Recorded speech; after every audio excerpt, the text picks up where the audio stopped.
What up, family? This is the Decisive Element podcast with Ronnie Portillo. Now let's get it. Look at that.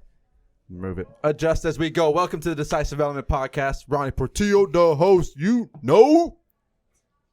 See that? Yeah, dude. You're owning it. I got that. I'm working on it, man. It's the 13th episode. Well, I appreciate you being here, man. Yeah, man. We've talked about a lot of you've known for a long time on a fucking goddamn podcast. Yes, it's been a while. It's happened. Good, yeah, and it's legit. This is awesome, man. It looks it's pretty intimidating. cool. I walked in here and there's lights and microphones that cost probably way too much money, and Not too much. I went cheap. Dude, they Not look that cheap, but they were like a couple $100. You got fate to make it. No, $150. I don't know how much I got. I bought them years ago. Yeah, I was gonna say those are not. Those are nice $200. microphones. All right, They're well, not. Yeah, he was right. I just showed my ignorance to the sound world. I'm sorry. You're guys. good, man. I appreciate it. Well, whatever. I appreciate you here. We're gonna be drinking a couple of these little. Corona seltzers. There you go. Whatever he says. Fruity drinks. This little Corona. I got a Corona here. Shout out to our assistant over here who's gonna be bringing us drinks. Yes. Yeah. Yeah. Ronnie has a new intern. I do. Interns here. Appreciate your service and all that you've done for your community. Okay. Yes, thank you. Well, bro, we're gonna talk about you for a little while, man. And then we're going to talk about, get a little bit into the mix of what you do, all the little things you do. I've always valued your opinion. I've always valued the conversations that we've had. And, yeah. Yeah, let's get into it, man. Let's get into it. So what are we talking about? What's your I mean, we'll first start topic? from here, man. You. Okay. Give a little people a little bit of who I preview of am. who's Julian Batz. Okay. So, I'm from Las Vegas, Yeah. right? I was born here, one of those rare unicorns that are Yeah. actually from here. And, I graduated in 2009, so like right when the economic crash happened in 2008. And let me tell you, man, Vegas was a kind of a weird place to become an adult in that time. Yeah. It's a weird place anyways to come Well, adult. yeah, that's true, yeah. But like 2009, it was like one of the worst economies in the world. It was like the Sudan, Mhm. like Italy, Greece, Las Vegas, Nevada. It was terrible. Yeah. And I was kind of, like I said, it was a really weird, odd time to try to become an adult. I didn't have like a college fund or anything like that. I was working. I don't know if I ever told you this, but I started working in Star Nursery, kind of like as a handler, like people that move things. Uh-huh. And I wasn't getting hardly any hours, and so I started working on the corner doing landscaping. No way. Yeah, swear to God. Good for you, man. Dude, it was I made really good money because I spoke good English and just enough Spanish to get the right people to Winning. Yeah, dude. Dos tacos, una cerveza, please. But it became obvious to me early on that was not going to be my career path. So I joined the National Guard, where you and I met. Yep. And I've been in the Guard for a lot of years, more years than I don't care to admit. I'm at 12. What are you at now? 16? Almost 15. 15 would be 15, July. Yeah, so just a little bit after you. And did some different careers, worked in politics for a while, and now I'm doing the National Guard full time. Mm-hmm. I think that's where I'm going to go till I retire. That's kind of my career, my goal. But educated in politics here at UNLV, and then getting my master's in emergency management. I'll probably get my next master's in public administration, and then probably a doctorate after that. Okay. I'm all on board, so I like school now. It's in there. You're in. I'm in, man. I'm in for the long run. So Fuck it. and then we'll see you after that, man. All right, but we'll talk about how badass you are too. We got to talk about how fucking big balls. Ranger school. He went to Ranger school. He fucking he went for National Guard Soldier of the Year. I was there with him watching his bitch ass sweat in Georgia. Like, he's done a lot of cool shit. He's doing the education side too, but he pushed his goddamn body to the brink of fucking of what he done. Yeah, I did some cool things. So the National Guard's awesome, man. Yeah. It is what you make of it. Yeah. And coming from somebody who didn't have a lot of options available to them, the National Guard's really set the trajectory of my life in an extremely positive direction. But it can also take a lot from you. So during that time in my life, in the beginning aspects of my career, I did a lot of things. I did, Soldier of the Year event. I went up to the national competition and went to some cool schools that beat me up pretty good. And I remember I was doing so Special Forces has this Special Forces evaluation program, and I went down there. I got invited to go, and I remember going through the events, and I was getting towards the end, and I just remember telling myself, like, man, my back hurts. You know what I mean? My knees hurt. This is hot. Like, I am, like, I'm not the smartest person in the world, but I'm smart enough to know that this is, like, not awesome at this point. Yeah, I think that's right when I decided, you know what, I'm going to finish getting my college degree, and I'm going to pursue some other things. Was that after Ranger School? Yeah. Was it? Okay. I was on the long track for my undergrad because the Army just kept pulling me. Man. It's really hard to finish sometimes, but that moment there, I'll never forget it. I made a conscious decision. I was like, you know what? I'm going to try to start making some money off my mind, not my body so much. Got you. And I made the switch there. So. Hey, nice. Yeah, man. But yeah, I appreciate. Well, at least you did that too, man. Well, because I want to give full perspective, because that's what I feel like is a benefit of being in the Guard, and with you and all the different experiences, and I mean just for myself, different experiences that we have. It brings a different perspective to political systems and to just the world in general, doing these different events. It really has. Well, and we can get into politics a little bit. I know that's probably something we're going to talk quite a bit about, but being a state entity that's also this hybrid federal entity as well, who does a lot of emergency domestic operation. Like, the Guard's a very unique governmental beast, and it's giving me immense perspective, both in breadth and depth of, like, state, institutions and then federal institute. Like, it really has been quite enlightening for me, and I really cherish the time I've spent in the Guard. It really has broaden who I am, my understanding of politics. I remember sitting in classes and, like, having professors talk to me about things that I knew that they had no idea what they were saying, because I was, like, involved in it. And I was like, dude, you're wrong. Yeah, like, I just had a conversation with this, I forgot who it was, a couple of days ago, but how some professors just stay in education the whole time. They get their PhD and they stay in education. Yeah, I have a hard time. It's like they don't have experience with the knowledge, so you're literally just you're regurgitating something in a book and don't have the experience of actually what that looks like in real life. Yeah, and I want to be careful with what I say, but I have a harder time respecting that most of the time, because you have somebody who went to high school. I do, I'll tell you right now. They went after high school, went right to college, undergrad, gotten their master's, usually become a research assistant or something along those lines, got their doctorates, and now they teach, and they've never left that bubble, that sphere of academia. Yeah. And that is all they preach. They preach things that they've read and that they've been told and that are within that perspective, but they've never applied what they've learned to the outside world. Sorry. I had You're good? But yeah, they never had to apply that to the outside world. I'm going to move your mic a little bit, all right? We're going to bring this up, bro. Can you hear me now?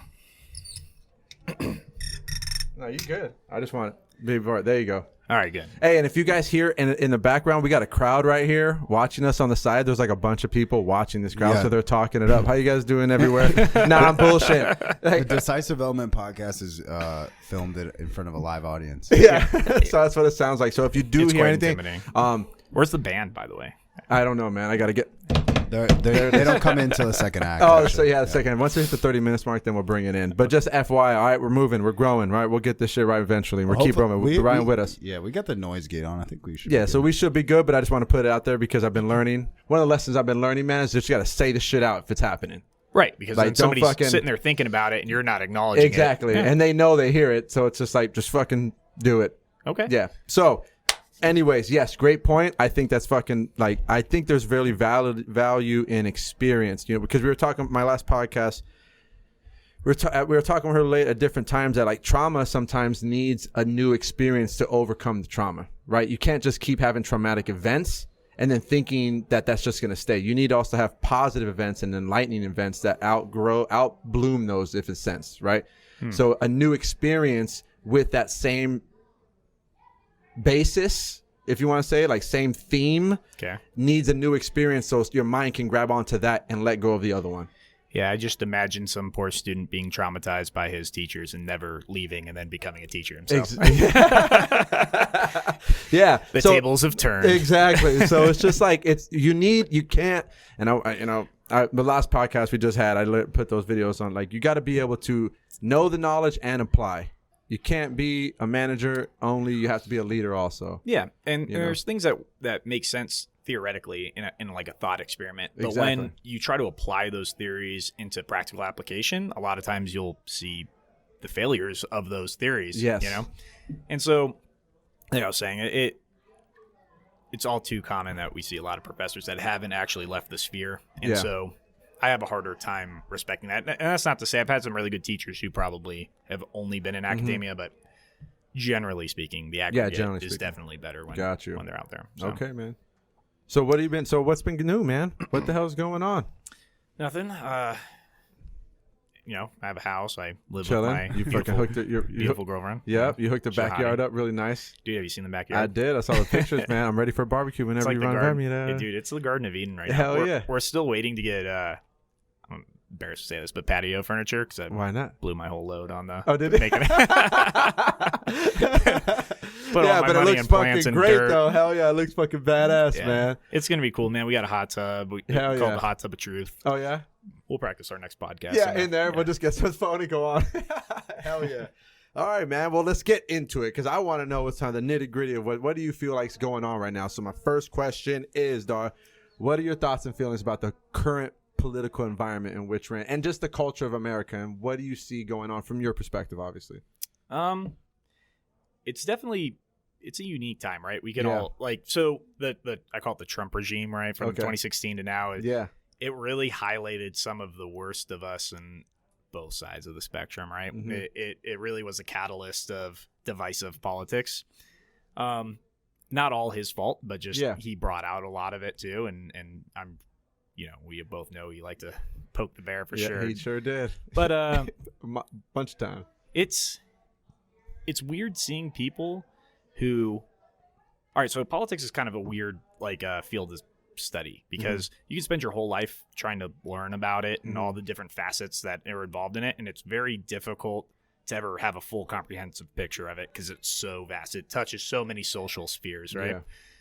But people feel very entitled to feel as if they are experts at any given time, and it's really weird that people don't have the humility to just be like, you know, I really don't know. You know, or I see that me and you are coming to different conclusions, but I don't have enough humility to go about saying what led you to there. Do you have a rational reason to come to that conclusion? And they end up hating each other. Family members won't talk to each other. Yeah. People lose friendships over years over some social media posts. Yeah. It blows me away. And it's exacerbated a little bit by social media, I think. But it's a sad reality that we live in that part of that thing. In politics. It just seems like, I guess that's the biggest thing that gets me. It's just like why we need to be having conversations. I've been right now, like most of my episodes, man, before this has just been like talking about the majority of have conversations. Like communication is a very important skill that needs to be had, even with people you don't agree with. But that's how you find out what, like, you have to speak your truth, even if your truth is fucking shit. Just to find out that it is shit. Right. To find what is not shit. Right. You know what I'm saying? I'm a firm believer in that, right? Like, you need to have a free marketplace of ideas where you can test your idea. Yeah. And you have to have the courage to put forth an idea. Yeah. And how you'll know if it's good or not is by combating it through that conflict of somebody else's idea, right? And you'll come to either, one, your idea's great. Two, your idea's shit and it doesn't work. Yeah. Or what the most common scenario is that there's elements of truth in everything. And together, through that conflict, you can start picking and choosing and combining for a new theory to push forward. Right? Exactly. And too many times people aren't willing to go through that process. They've come to their own conclusion, and this is my truth, and so be it. That's what it'll be. And if you disagree with me, it's because you're somehow less virtuous than me or less moral. And that's you know, that's something we need to work past. Yeah. What do you think that is, bro, in the individual person? I think it's a serotonin hit. It feels good to be like, to be right. Yeah. It feels good to be right. And it feels good to be like, reinforce that I'm a good person. So this frustrates me all the time. Somebody will take a very easy political stance, right? Whatever it may be. Something that's almost universally accepted. Yeah. And act like they're a hero because they're like, yeah, well, racism's bad. Congratulations there, Steve. Like, racism is bad. We all agree. Nobody thinks that. Well, I don't know. There's some people that think that it's okay, and they're on the other side of my political opinion. Yeah. It's like, dude, Come on, man. It's that tribal mentality. It's just really like, is. it's me versus you, motherfucker, and let's go to war. Yeah, you need more conflict in your life, or you need some other problems in your life to work towards if that's what you think is giving you purpose. You know? Yeah, exactly. What's up, bro? I was gonna say I noticed like politically when people are they're like, it's so simple. This is the answer. It's usually not that simple. You know what I mean? Like when you make these like these political arguments, like I can't really think of an example, but it's whenever I see it's like this is it, there's just a simple answer. It doesn't seem as though there actually is that simple answer. You're just looking at the argument like incorrectly. You know what I mean? Yeah, and I think it comes down to assumptions, right? Like we politics is like the application of what I think the world should be like, right? Or how we should govern ourselves. Mm-hmm. And a lot of times you have to work on assumptions. And so Yes. whatever your basic underlying assumption is will dictate to you kind of where you should go on your policy decisions. Uh-huh. And too often we think people who come to different conclusions, we forget that they're just assuming something else, right? Yeah. A really good, all right, so I use this example quite a bit for this is the abortion policies, right? You have pro-life, pro-choice. And I've come to find that it really boils down to the assumption of, do you think that the unborn fetus or child is a living human being or not? Mm-hmm. And there's not really a solid answer to it in science. So it comes down to your personal opinion, Yes. right? If you think that that person isn't a living person, it makes a lot of sense for you to be completely disturbed by somebody dictating to you what you can and can't do with your body, Yeah. right? Like, this is my life, my choice. Like, Yeah. who are you to make a decision for me? But if you believe that is a living child in your body, right? Then it's you get choices, but you don't get to choose to not give that person life, right? Like, you're now infringing upon the rights of that individual. Of that person, even though they don't really have it right now. And both are morally correct positions to have, depending Yes. on which underlying assumption that you subscribe to. Yes. And all too often, it's like, well, that person just wants to dictate my life, or that person's just a murderer. It's a lot more They complicated make than it that. simple. Yeah, I was about to say, they just put the blame and they just want to point the finger and say, you're a bad person. Do what I say right now. Right. Yeah. And yeah, it's Because there's like underlining things like rape and all the other shit that could come in there that puts that play. And it's like, okay, well, even if the woman doesn't have I mean, it's a sad story. We all know fucking fathers aren't there, right? Like, so it's just like, okay, well, the father's not fucking there.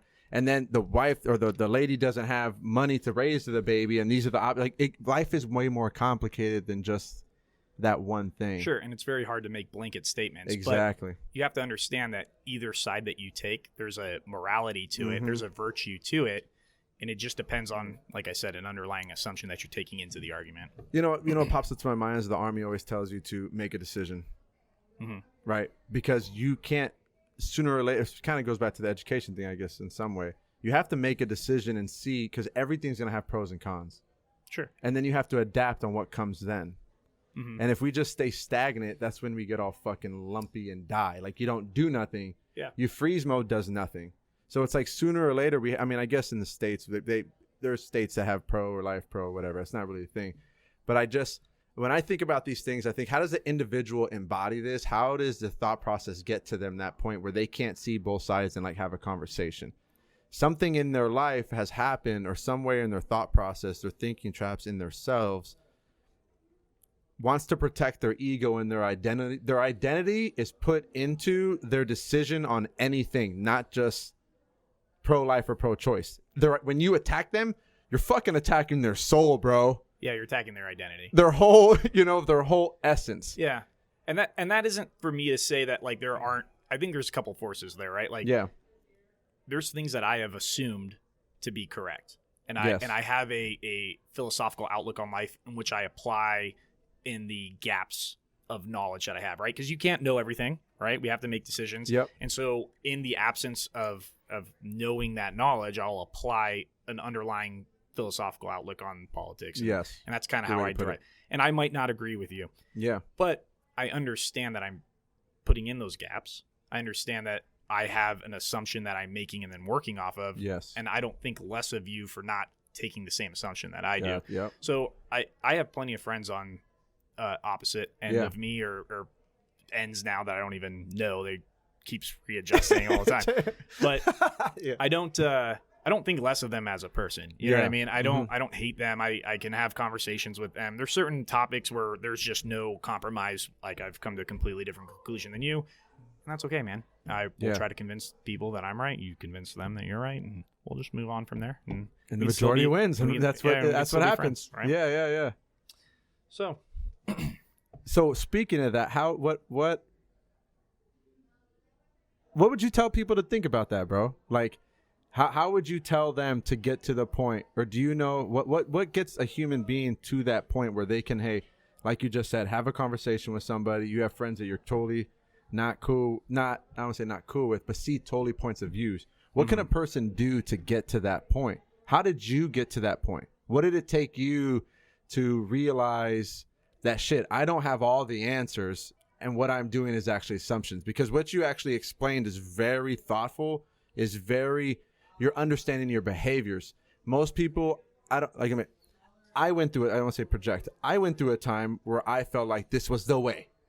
Sure. And I didn't know what I was doing was assumptions, right? Mm-hmm. How did that wake up for you? How did you realize that shit, I don't know all the fucking answers, and this is just what I'm guessing? Yeah, I don't know. I kind of work through my own process of things, right? Mm-hmm. They call it like the Socratic method, where some, have you ever, the Socratic method's like you believe something, right? And I ask you questions, and I keep asking you why you believe something until we get to the point where you start realizing there's assumptions being made that you don't actually know for a fact that you're taking for granted as being true. Yes. Maybe it was something like that. I never knew it was that called, but yes. Yeah. But you keep digging pretty much. Yeah. And it becomes quite obvious that you, like I said, you can spend your whole life trying to learn the facts of this vast field of knowledge, and you're not going to get past the iceberg. Like it goes very far. And you can be, very knowledgeable on certain aspects of politics in general, but you do have to come in with some sort of intellectual humility into it. And I don't know what it was that spurred that. Maybe a good professor, friends. I feel like I have really good friends who have helped me understand why we don't agree, but they're very thoughtful. And I'm just surround myself with good people. Here. That's why I'm here. We are. Yeah. I mean, that's why I brought you on here too, because I feel like we've had a lot of those conversations. Yeah, we have. Specifically when we first started. Yeah, and we don't friends. We don't always agree. Yeah, we haven't, and we've never not. But it been was friends. But I feel like when it was the thing was, what I felt drawn to is just like we could always have those. I knew I could have a real conversation with you, and it would never turn ugly or not. It's like, bro, tell me what. Like, I went to you, like, where are my flaws? Because I know you're going to find it, and I'm going to find your flaws, and we're going to find out what's going on here. And at least for me, I always left the conversation with, like, fuck yeah, I learned some shit about myself right now. Yeah, same. And we've always kind of had different interests in different things, and we talk about our interests together. Yeah. And you've opened me up to a lot of things that I wouldn't have ever even tried to explore on my own, right? Like, same vice versa. You're very holistic in like your I don't want to call it self-help, but like your self-development, right? You're much more holistic than I am. I'm very kind of regimented and structured. Yeah. And I've really appreciated that about you. And we have conversations.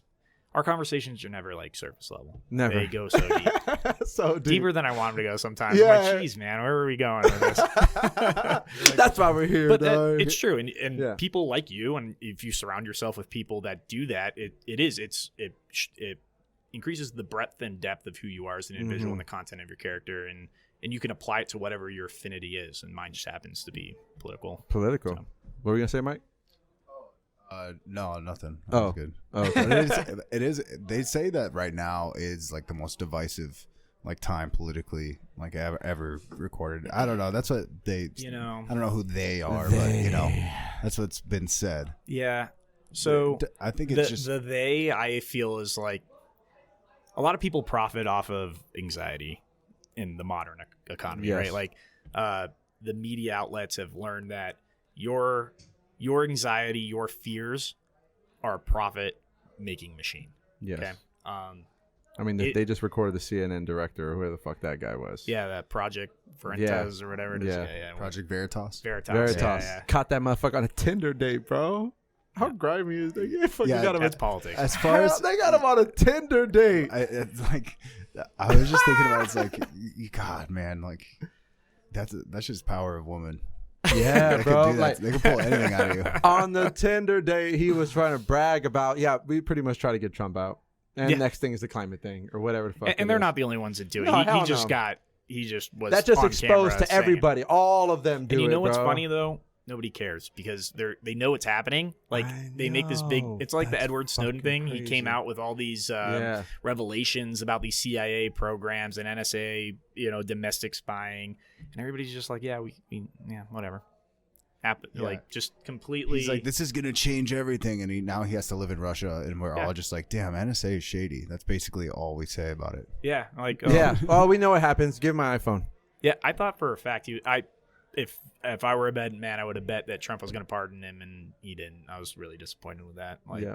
Me too. That was the expectation, like the That was last the week last of one. his, Yeah. when he was pardoning. He pardoned like Lil Wayne and or no, I don't know. He pardoned, did. like a Lil bunch of Wayne. rappers. He did and- do yeah. Lil Wayne. Yeah. a lot Fucking of Lil pop Wayne. culture people. Yeah. He just. That's who he is. He's a TV star. He's an I mean, icon, man. That's what. Yeah. So I mean, I guess that leads to the next question, man. What? Well, let me Oh, go you wanna back to finish that one. Okay. Yeah. Go. So there have been a lot of studies that Congress specifically has moved much more polarized to the left and to the right. And what constitutes left and right has changed quite a bit in the like macro version of American politics. American politics since the early 1900s. Well, actually, probably after the Civil War, exponentially more so after the New Deal has moved to the left, and it's constantly shifting, right? Or Just spectrum. We, It goes. we assume it will be, but it has.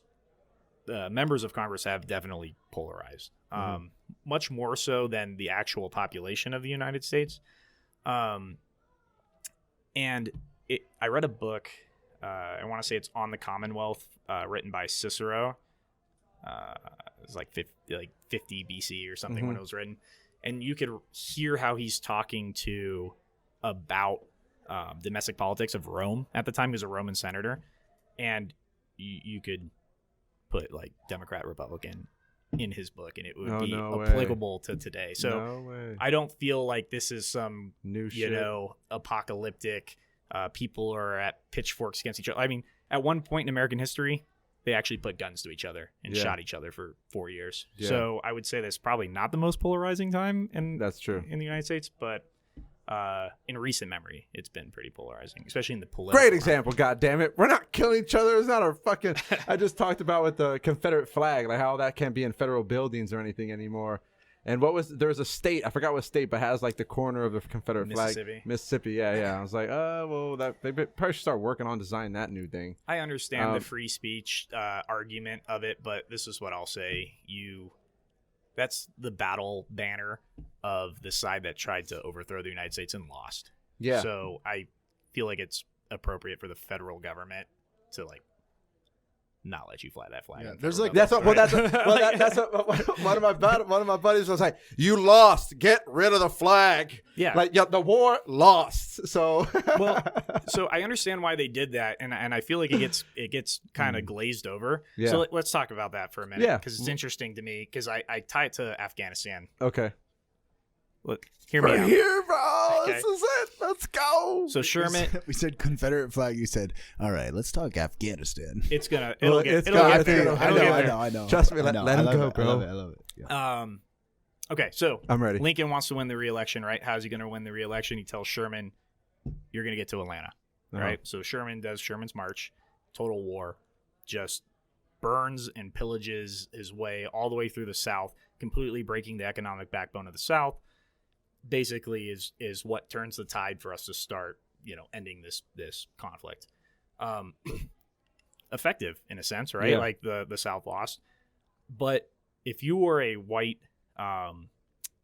farmer, regardless if you were right or wrong in the conflict, now you're not fighting, and you have soldiers coming through and burning your livelihood, or you're a widow with kids and soldiers coming through, stealing all your livestock, perhaps raping you, burning down your house.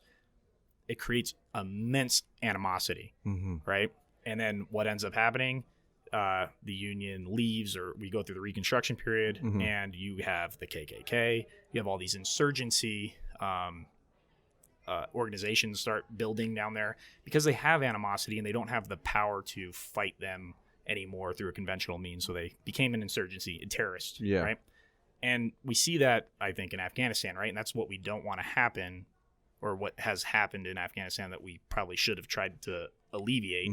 We go in there, and there's all these people who they're not Taliban, they're not Al-Qaeda, and we're in there bombing roads. We're in there destroying crops, or they're poppy crops, right? And we're trying to say, hey, we want you to grow something else because we don't want heroin out in the world. And what it creates is this animosity, and they don't have the means to fight us. So what do? They become the Afghani version of the KKK, a little less racist, a little more country racist, religious, religious focused. But you're an insurgency, and you're there fighting America the only way that you can at that point. And so, what Lincoln did was pretty smart. He tried to give them an out, like a dignity out. You know, we're going to name all these bases after you.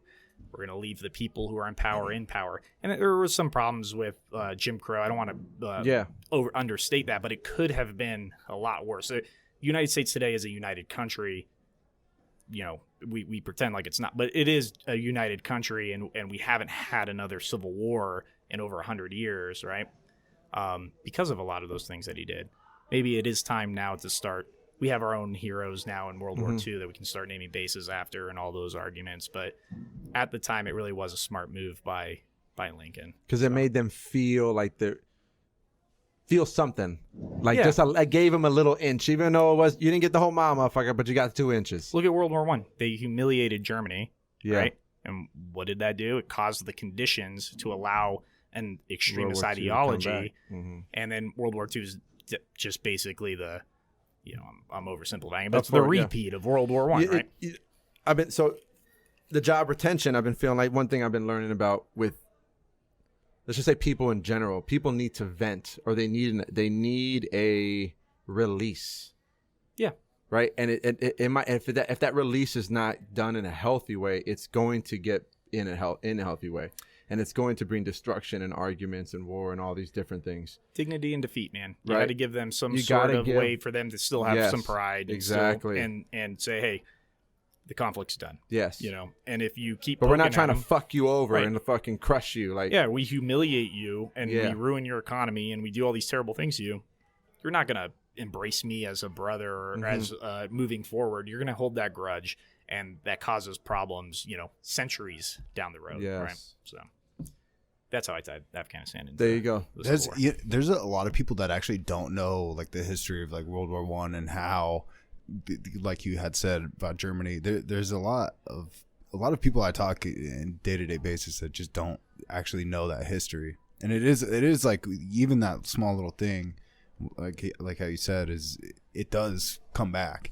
Yeah. Like someone, what is it? Someone says is like, you punch someone and you think, oh yeah, they learned their lesson. It's like, no, they're going to come back and hit you with a hammer. And then you're going to like maybe shoot, and the altercations like that, they escalate a lot of times. Right. All right. I'm glad we're talking about Germany. So let's just go down the Germany route, because I think it's interesting. You're right. I love that history, by the way. So that's when you said that, I was like, all right. So I want to hear your opinion on what I'm about to say, and you poke a hole in it, right? But 1930s, what's going on in the United States?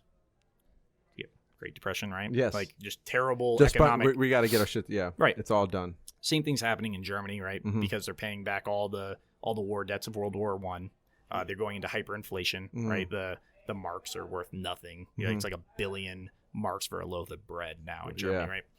And so there's huge economic poverty. And if you look at the political conversations that were happening in the United States in the 30s, they're very, very similar to what was going on in pre-World War II Germany. There's a lot of anti-Semitism. Eugenics was a popular policy that people were talking about. One second. Getting caught in mouth. Get it, bro. Which is nuts. Yeah, that's yeah. So yeah, they're it's very similar, right? So how did somebody like Hitler be able to come into power, but that didn't happen in the United States? And I think the Constitution and how it's structured actually prevented something like that happening in the U.S. because it's always possible, right? But it was very possible at the time. In the United States, we have a winner-takes-all system. Everybody complains. They bitch and moan about it all the time, but it is an actually very stable system. If I run in a district and I win the plurality of votes, I have more votes than somebody else, regardless of how many people are running, I win the entire district. It's not proportional, right? So that encourages two parties to run against each other, Democrats and Republicans. Because if you run three parties, it's possible somebody only wins 34% of the vote and wins the district, and a majority of people didn't support that person. Yeah. So we generally get two major parties at any time because we have a winner-takes-all system. In Germany, they have a proportional representation system, and I think they still do. I should have looked that up for coming here, but well, we didn't know we were going to talk about that, so you're good. Well, they definitely did at the time. And so if you won 10% of the seats, you get, or say I won 10% of the vote, I get 10% of the seats. Does that make sense? Yes. So no way, and it triples down everywhere. Right. So what ends up happening is you get these extremist views in economic times, right? Economic hardships. And you have somebody like Hitler and National Socialists coming forward and saying, hey, this is what's going on, and this is how I have a solution, right? It's the Jews' fault, it's the Marxists' fault, blah, blah, blah, blah. All he has to do, or all that party has to do, is win just the minimum amount of support in order to have a voice in the legislative body, okay? He doesn't have to win a plurality to even get a seat, right? He doesn't have to win the support of one of the two major parties in order to do so, right? It's a one less filter in the process. So they win very small, minuscule amount of seats, and then they start coalition building. And it allowed him to spread that ideology and start. He never had a majority, but he was able to build a large enough coalition. But just being in it. Just by getting his foot in the door. Yes. Okay. And so our system, by having the two major parties, you first have to change the party itself, right?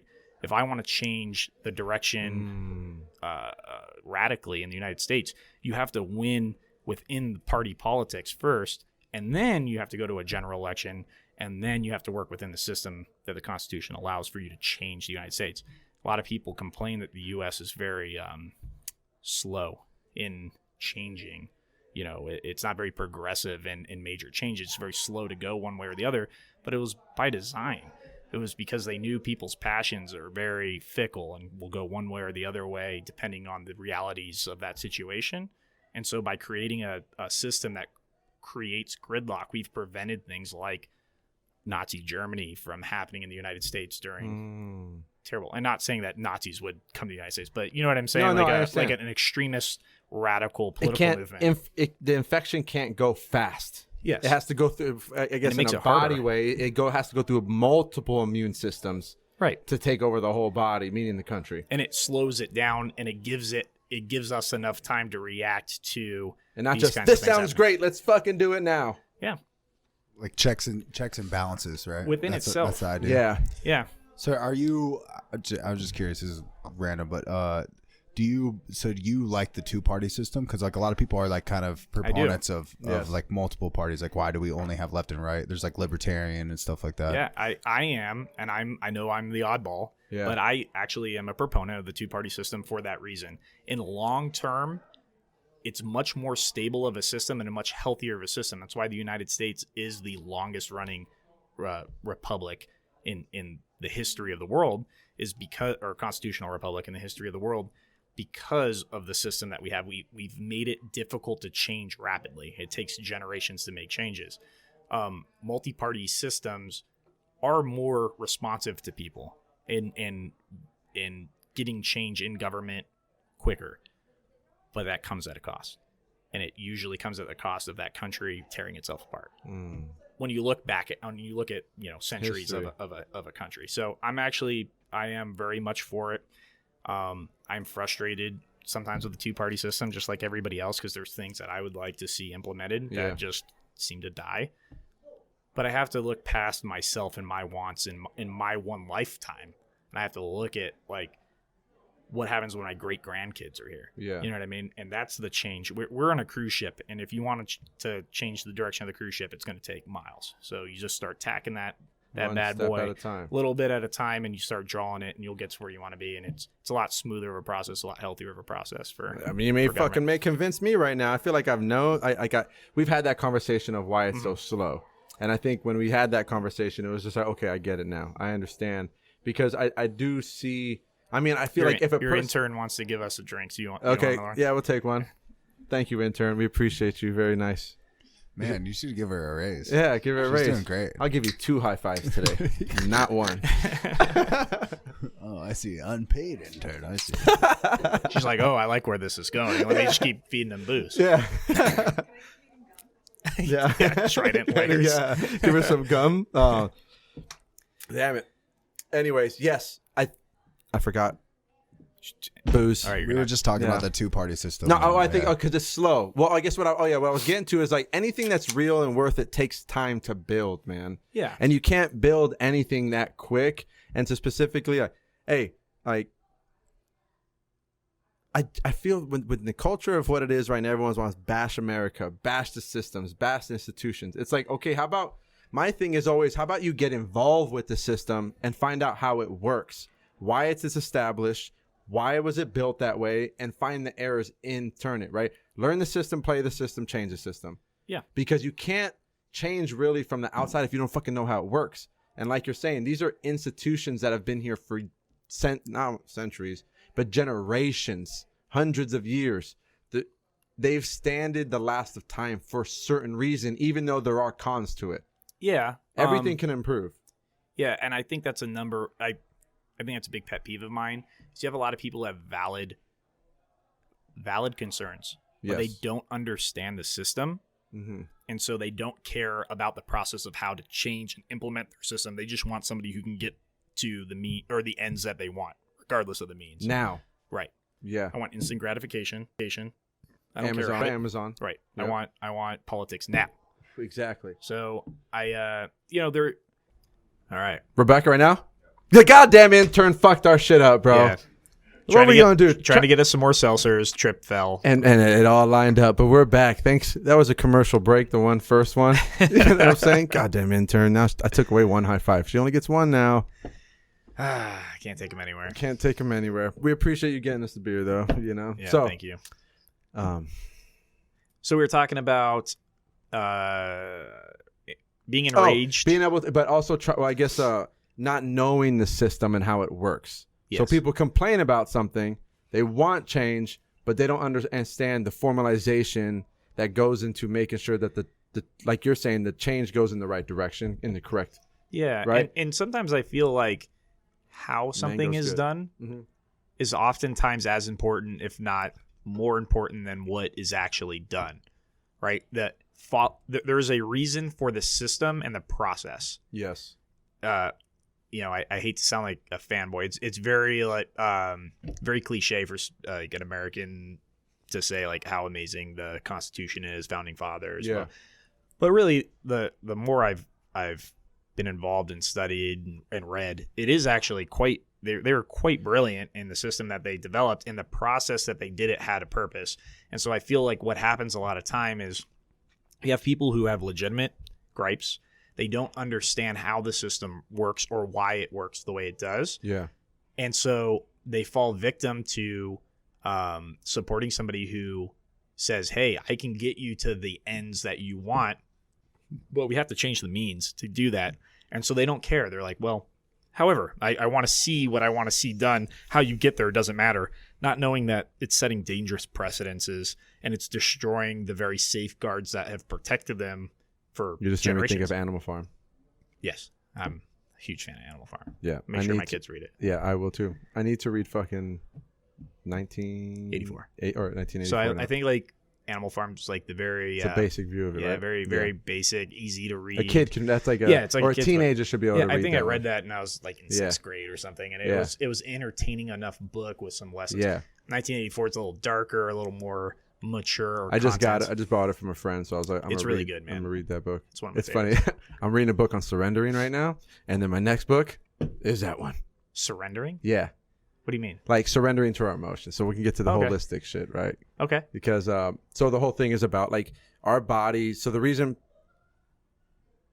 from what the book talks about, a lot of us are irritated, upset, angry majority of the time if we are always in a mood swing area. If someone in a mood swings, typically what's happening psychologically and emotionally, they've held on to past emotions and it's in their body. Like when people consistently, their back is all tight. Like when people are so tight, it's because they're literally emotional standpoint. There is things locked into their body that they've repressed because they've been scared to be hurt and they don't want to feel these feelings. So what happens with the mood swings is it triggers them, right? And it's trigger such a popular word now, but it literally triggers them. And what if something triggers you, that's because there's something inside of you that there's a hurt event in that moment, right? So you need to go find what that trigger is. We should be able to have conversations about anything and everything without it killing our identity. And if the reason why it does kill our identity is because there is trauma or some type of hurt pain in there. So what we got to do is surrender to the feelings and emotions that come, but be the witness to them and not attach ourselves to them. Because if anybody's experienced it, like, example that he uses in the book, shout out to the book. I'm trying to get good at this. But it's called Letting Go, The Path of Surrendering by MD, PhD, David Hawkins. Right. Okay. And David Hawkins. Yeah, David Hawkins. Well, I'm trying to, this is a thing, so I'm being very specific. I want to, because I want to be able to books. I mean, you gave me that idea about how you type up books, or type up theses. It's a great idea though. So when people ask me about books, I want to know the goddamn title and shit. Author. You could tell them that idea. So if somebody at home, or if they so when you read books, are you doing that now? I'm starting it, yes. So like what I did for school, and it's common, I didn't make this up, but people do this. I'll read a study or a book, and what I'll do is I'll write synopsis of that chapter or that study, you know what I mean? And just get to the main points in like a Word document.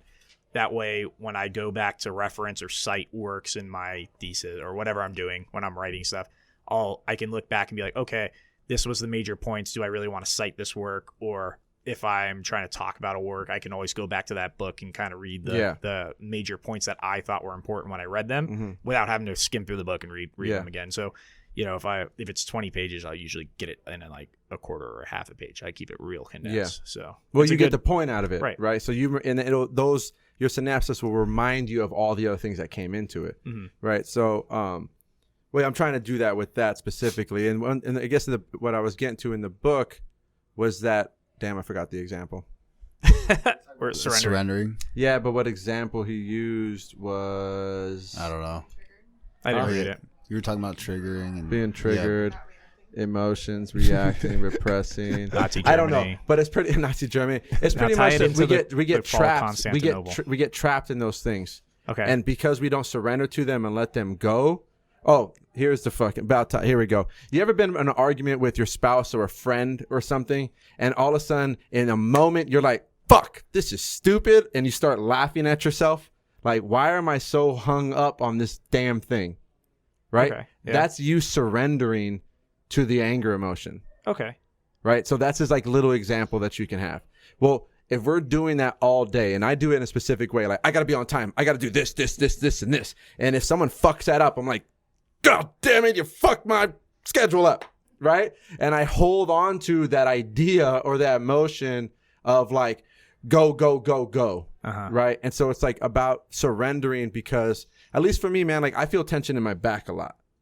Right? Okay, so this emotional, so it's tying into, like, not only is it good for your emotional health, not to kind of physical, your whole damn body, foster bro. These things and build my identity around my trauma. Yes. It's also creating a physical effect to me, and it's unhealthy both physically and mentally. Yes. So if you're not doing, I mean, it seems like common sense, but it's a lot easier said than probably done, right? Yes, because in those moments, you hold on to that. We want to hold on to we being right. We want to hold on. It's, we talked about on the last podcast about, I am the driver of my own car, right? And I have emotions in the car with me. But sometimes those emotions have a fucking steering wheel like a student car. And you get trapped on that fucking, all of a sudden the emotion takes over and it goes, boom. Right? And you know what I mean, right? Yeah. Like the moments you lose control. So it's like, how do we not let that happen? Because if that's consistently happening in our life, then the emotions that are happening in our body are actually clogging us up. we're not seeing clearly. This thinking traps, emotional traps. Like we're not able to perceive the world on what it really is because internally our internal world's all fucked up. So we get triggered when you say something to me about whatever. Might help in the political spectrum itself, It right? will. It will. Like, just like you're saying, like if I'm holding on to this idea or this trauma, and now people disagree with me, they've ruined what do? I'm getting on Twitter and rant it up. Yeah, tell them about how dumb they are. They must be uneducated. Blah blah blah blah. So, and that's an expression. And there's 3 ways where he talks about. He says what we've talked about, and I really resonated with this one. So I guess what we do is suppress, repress, and express. Right? A lot of pressing. Okay. Right. Suppressing is consciously. We do that consciously. Okay. When we suppress some type of emotion that we feeling like, oh, I'm nervous. Let me fucking just put that away right now. Like, right? Repression. That's unconsciously.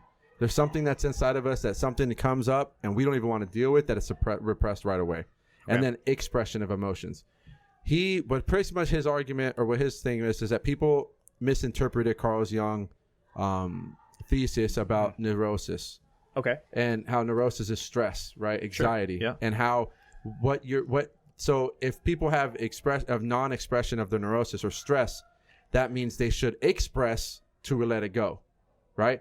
But when we express, if I'm feeling shitty and I start talking to you about that, what that really does is make you feel like offensive, defensive, ready to own because I start putting that on you. Right. And I'm trying to be an empath. And you're trying to be empath and hold that, right? Mm-hmm. But it can happen, because I would think about it can happen, but it needs to be with like I statements. Hey, you triggered me. I feel this off your words on what you said, and I'm realizing because my daddy didn't do this or something, right? But it has nothing to do with you. So then it's a conversation that we can talk about. It's like self-ownership. You know what I mean? It's all about ownership. Mm-hmm. The whole thing is about self-ownership, right? And that's what decisive element. It's like you got to own everything. All your fucked up shit, all your bullshit, whatever the fuck it is, you have to own it all. What we're doing, what his misconception was, is that we express what Carl Jung actually talked about was we need to express that into like creative work, into our work, and neutralize that feeling ourselves. So like that's why people write poetry. That's why people write songs. That's why people dance. It's like turn those emotions. And, I get a little weird about alchemy, right? Like you're transforming those emotions to something beautiful. Like you want to make it something that because we all have emotions. We all experience those things. Mm-hmm. You can't get rid of it in the sense of you cannot be motionless as a human being. So what's really helped me in my life is that it took me a lot of years to learn this, but there's a lot of things that are just outside the realm of your control. Yes. Say I'm angry at you for something that you did, some action, some behavior that you engaged in that I find offensive or I'm upset about. Nothing I can ever do can change the way you think about it. I can never control you as a person, the actions you choose to engage in or the beliefs you choose to hold. But what I can do is control what I do, whether that's engage in that behavior with you again or how I react to your behavior. Mm-hmm. And I feel like that self-ownership is a huge part of just general happiness. You have to understand that even in the shittiest situations where I feel like I'm the victim of something, somehow choices that I made, behaviors that I engaged in led or set the conditions for me to be in that situation. Yes. And I can never control outside actors, outside variables that are affecting me. I can only control my variable. And so I feel like that's kind of where you're getting at with this point, is that I need to take control of what I'm, or whomever is listening needs to take control of the variables that they can control. And then the feelings that they have towards it are valid, and you just have to have a healthy expression in some sort of outlet. To neutralize them. Sure. To allow that. And then so neutralize is not a negative. Them. No. Because we're putting that shit into our body. People, just because it's like giving me like that. There you go. Dude, control your mic, man. Yeah, but how do you feel about me speaking? My podcast. You're on my podcast. I thought we were doing I statements. But it's just like, that is the direct thing, is that it's our responsibility. And I'm glad you said like somehow whatever situation's going on with me, even if I'm in there, somehow I got there. Right. I led those decisions to happen. And what I found in myself is that it's scary to take full responsibility of all those things. Yeah. Because you realize that, oh shit, I am flawed. It's easier to look outward and be like, it's because of these people. I wrote a poem and I expressed it on 2 days ago on the 2 episodes ago, but it was like unfair. It's like, why do I want to point the finger at somebody else? I'm so quick to point the finger at somebody else. And then why do I want to point the finger at somebody else? And it's just like, most of the time it's me. I'm the one who did these actions. I'm the one who spoke that. I'm the one who did those thoughts. And what I found is that once we more grab onto what we do and take responsibility for who I am, what I'm doing. Even as a kid, I didn't make the decisions as adults. I was inherited in this place. But now that I am an adult and now I am that, how can I make it what I want? Right? So, and it just goes back. I mean, it goes into, I guess, the political realm to tie it all around, is because we're so quick to blame other people for the system being fucked up. It's like, we don't want to recognize that America's a great fucking country. You can say whatever the fuck you want and not get shot, right? You're not having a fucking dictator or someone telling you like, hey, like openly to the people, if we wanted you dead, you'd be dead. Like, no fucking leader is saying that openly. There is things that, every situation flawed, but it's like, we need to work on what we can do together and not try to.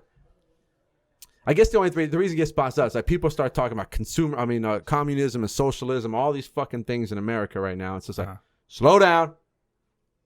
So, all right, I made a pretty big jump earlier. You've inspired a thought. Good. Let's see if we can make this. Let's go. See if I can articulate this. Let's go. All right. So, geography. It's one of the major factors of why the United States is where it's at, right?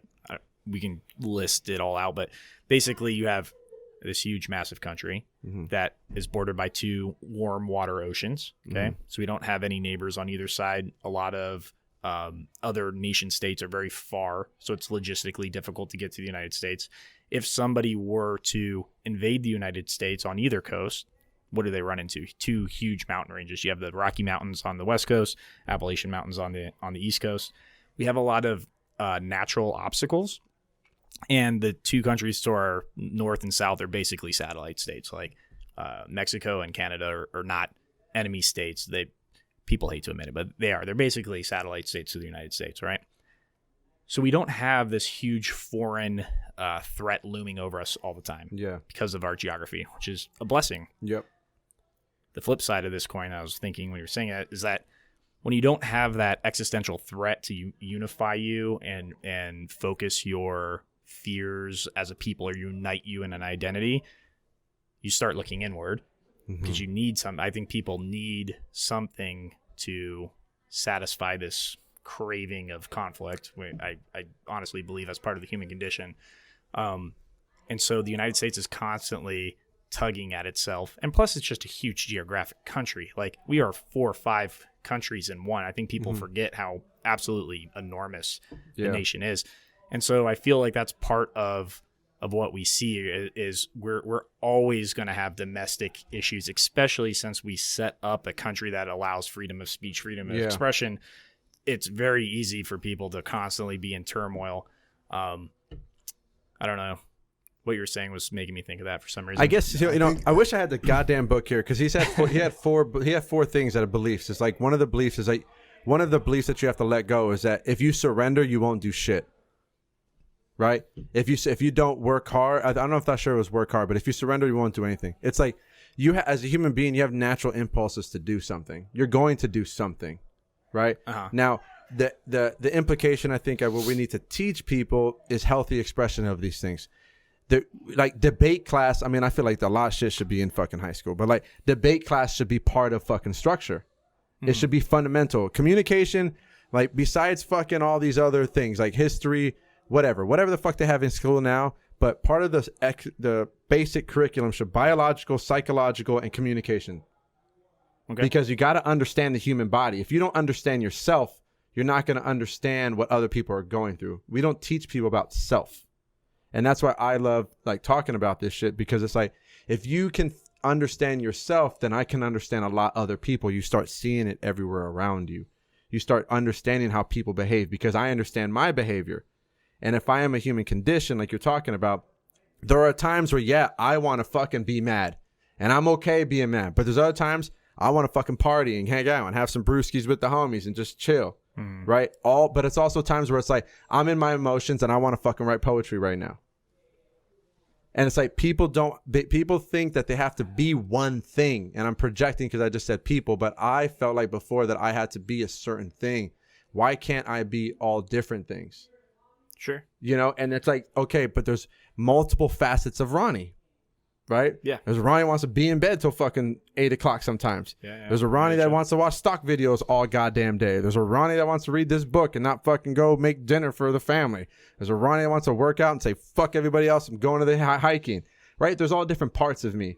So, it just reminded me of the book I called Fractured Mind. It was a great book about... I'd be jumping, Ronnie's bro. deep in books. I'm deep, bro. I'm deep in books. A Fractured Mind talked about a guy who had I forgot what it's called now, but personality disorder. Yeah, multi-personality disorder. And each one had a different part in his room in his house, right? Like his brain was a house of different people, and they spoke differently. They did different things. Yeah, it's interesting because it's been that particular disorder has been such a topic of debate in psychology for a long time. Yeah, because there's a lot of real people, or if it's not. Yeah, there's a lot of people that say it's not a real thing. And it's portrayed in Hollywood to be something that, I mean, I don't know. This is out of my depth. I don't know theory enough to have is that an we're opinion. all fucking like that, right? Because we all have different parts of us. There's different parts of us that want expression. Okay. Right? So you have a Patricia. I don't have a Patricia, right? But I have a CrossFit Ronnie. Okay. I have I have a stock market Ronnie. CrossFit Ronnie, the most whatever, right? Like I have a runner Ronnie. Do you have a vegan Ronnie too while you're at it? Sometimes, I want to eat my raw. I have a raw diet Ronnie who wants to just eat broccoli and fucking, ranch or celery and peanut butter. Yeah. Right? Like we all have different parts of us. And I think that's what it's like. People don't understand that there's different facets to them. Sure. And because you should foster them. Yeah. And you need to foster those different parts. And you need to understand there's different pieces of you. And if you can, from my perspective, I keep saying that. I'm trying to learn. What I've learned is that there are different parts of me, and that's okay. Each one needs to be expressed. And like when I hang out with you, this is a different Ronnie, bro. When I hang out with Mike by myself, it's a different Ronnie sometimes. Different people pull out different things, right? And I like being those things because I like to grow and be different. The earth is made on biological diversity. That's what made the earth go around, right? Is that there's so many different diverse things that's what gave bio life, and it creates. So it's like I am an expression to be an expression. People, I feel like in moments that I allowed myself to not do that, and that's what made me feel like I was unhappy. I wasn't doing the right shit. I wasn't. And if people did that, I guess with what I'm tying around is political, they can see that there's different assets, so then we can communicate better to each other. Sure. I think just by knowing yourself more, it's easier for you. If we all have similarities in some sense. So if you're able to know yourself and understand, it makes you more empathetic towards others because you can foster those different parts of you, right? We're basically we're like, I don't know the fucking percentage. This is where me and you are very different, though. You could see the different, like, this is why I like talking to you, though. It's like, because you do look at things more holistically, and you'll tie things together that I probably wouldn't. I just don't have that capability of seeing it through those lenses. But it is interesting to hear how you're taking this, like, self-knowledge of your different interests, your different personalities, how you project yourself, and trying to tie it into a larger understanding of us communicating better, understanding each other better. That's where I'm getting. No, but that's what pretty much what it is, though, is because I recognize there's a part of me that's the same as you. We're more similar than we are different. Yes. All of us are more similar. And how many more? Like, we're like, I don't know, 90% similar and 10% different. So it's just like, okay, if I can resonate with the 90% of you, then I understand I'm in there. And at the deepest level, we're all going to die. We're all going to the same fucking place or different place. We don't know what's happening. So it's just like, if we have this common understanding of what it means to just fucking exist, then these, honestly, surface level conversations of what it means to exist as a human being, we understand that it's all happening internally. So once I understand what's happening internally, I can see the reflections happening externally. And one thing I've been thinking about lately is like, if a political system doesn't work in the family, then maybe that system shouldn't work at all in any level. Okay. Right? So like the father protects, the mother. I need to get a specific example. But I was going to say, does everybody vote on what they want to eat for dinner and or representative? Like I vote for the intern to choose what I'm going to eat today. So, but hey, I was gonna say, I feel like the family is like, it's more like a monarchy. I mean, at some level, but if you want to, from my belief system, from what I believe, if I want to produce self-efficient kids, I will not treat them as a dictator, or I will not treat them with only do what I say, because then that's what the only way they will think. I am trying to produce thinkers, people who self-regulate themselves, who can self-think, and my job as a father is to eliminate my job. Yes. Because I'm going to die.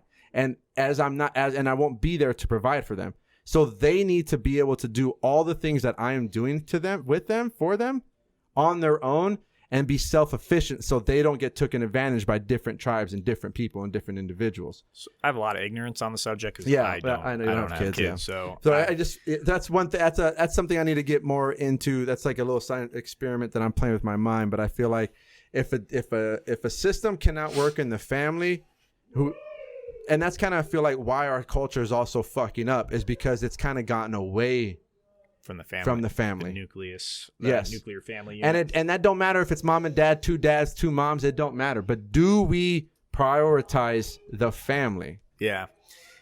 I think there's truth to that. Yeah. I think regardless of how the family structure is made up, that there's, and call me a traditionalist, but I feel like there's roles in the family. There is. They don't necessarily have to be like what society dictates that you need to do. Like generally when people hear that, they're like, all right, the man has man roles. No. And then these are what that constitutes. They're just rules, quotations that need to be done on both sides. I feel like your family dynamic, you need to develop a family dynamic. Yes. And I feel like you are a partnership, and your job, the purpose of this while you have kids are to raise members of society, right? That are going to be productive members and respectable members of society. You let them go into society, and hopefully you've done your job well. And you can't do everything. I'm not good at everything. Yeah, of course. And I need somebody to help me get and fill in those gaps that I can't do, and vice versa. So I think it is important. I think it takes two people to it's very difficult for a single person, like a single mother or father, to raise children, one or more, on their own. As somebody who had a single mom for a while, she wouldn't have been able to do it, right? So I feel like the family unit has been kind of, it's such a political thing to say, but the family unit has been deteriorating. And we're seeing those repercussions in society, right? Like, how many times do you walk around and you see people acting a fool on television, or just no regard for other people other than themselves, or they act like they're adults throwing a temper tantrum? And I just think to myself, I was like, how are you raised? Like, how did somebody produce you into society? And maybe that's a little judgmental of me, but I just feel like there is a respectable way to go about being a member of a community. And I think we see such ridiculous behavior in public because there isn't that family structure that is teaching people a way of behaving in a way that not only expresses what you want, but is still considerate of other people who have to be in the same geospatial location as you, So I don't know. No, I agree. I was gonna say, like, nowadays the divorce rate is like so high. Like, my parents was divorced when I was a kid, and like a lot of my friends, I think there was like one friend that their parents were still together. And even to tie back to like the multiple personality, I feel like when I was at my mom's house, I was a totally different kid than when I was at my dad's house. Sure. I go week to week. Yeah. When I was at my mom's house, it was like, do whatever you want, whatever. And then when I was at my dad's house, he would be like drug testing me in high school, and like he was a military guy, so it's just a total opposite spectrum, Sure. But to your point is like it does affect you, all this family unit. It's does proven affect you in big time. psychology, man. The first 6 years of a fucking kid's life is fucking critical. And they've proven that Critical. Like it will set you up for your rest of your life. Something happens to a child even between like 0 and 3, depending on like there's orphanage studies, there's all different types of things that kid will never be the same as that was what happened when it is. And it's like, and it's not saying that if you happen to be in a non-traditional family element that you're now destined for failure. That's not the case, right? Because there are plenty of people that can be like, excuse me, I know somebody who's going through this and that didn't happen to them. But statistically, the odds become stacked against you. There's a lot of variables in this. Yeah, of course. Yeah. It's just one more thing stacked against you. Yes. And it's been and I wish that I looked this up so I could have told you the correct study and who did it or whatever. But there has been a study. It's been pretty widely cited that they quantified that if you have you don't have a kid out of wedlock, you graduate high school, the chances of you being successful in the United States, entering the middle class and living a comfortable life are exponentially higher. It's almost improbable that you live in poverty if you can satisfy those two conditions simultaneously. And now other things obviously can affect that too, but you're really stacking things in your favor. It's very difficult. It's expensive to raise a kid. Hell yeah. Especially with 2 parents. Yeah. Let alone 1, right? And it almost gets to a point where you have to deprive opportunity from your children to meet the bare necessities, where other kids now have a dual income. They have more resources for them to, expand upon whatever it is that and I think we be. limit kids too, man. Like I signed up my oldest to fucking do this coding website, Team Treehouse right now. It literally it's from the internet to fucking coding, HTTP, whatever the fuck it's called. Like it's MySpace times. Yeah, bro, get your ass. Yeah, we talked about that. We talked about that on last part. HTML, but yeah. HTML, yeah. It's like get your ass on here. You're what that means, You're interested in learning about this stuff. I'm gonna pay $25 a month for you to get these courses now. Sure. I'm gonna teach them about the stock market. I'm like, hey, bro, we're gonna teach you how to do this shit before you're even fucking 15, so you can figure it out. Because why ever work anywhere else if you can figure this out? And you just do it paper money until we figure it out. Mm-hmm. Like people don't. It's. I don't say people again. See that? It's just like projecting. But it's important that we take responsibility for ourselves and our children, because we don't want stop passing the shitty bucket on to the next person because your ass don't want to fucking do the work.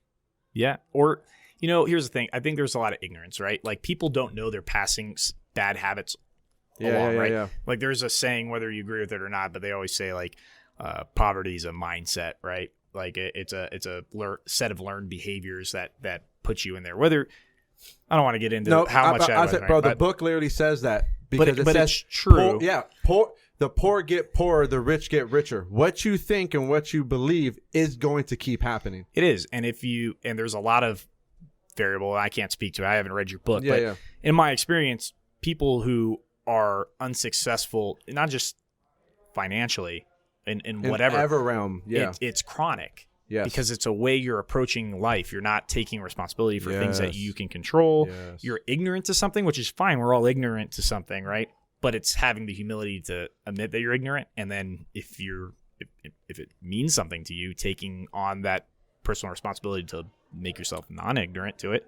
And a lot of people just don't. They're complacent with their situation, and that's fine. But I don't want to hear about it. Then. I don't think it's fine. And you got to be the decisive element. You got to be the decisive element. You're goddamn right. But I think to tie this back politically, shout out to Young Masters.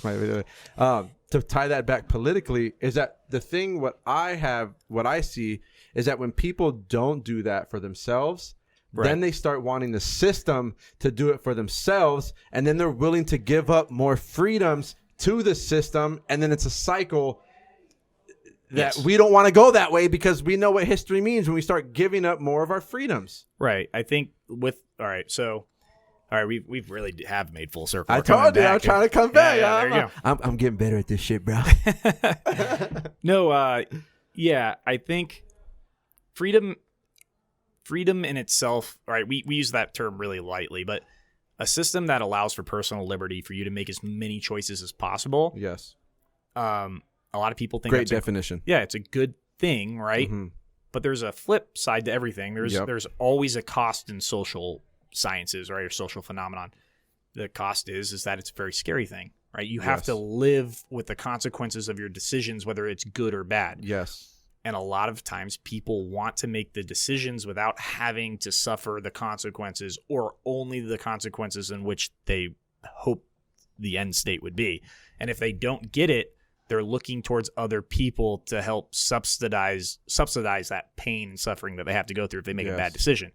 And it's frustrating sometimes, right? It's, you're making, I mean, we're all a community. We should all want to help each other. I understand. There are common things that we need to help each other on. You should also suffer Yes. your decisions Yes. and learn from them. And if I'm sitting there, That means the bank, federal government. Yeah, if I'm blunting those from you, you're never going to learn. Yep. Right?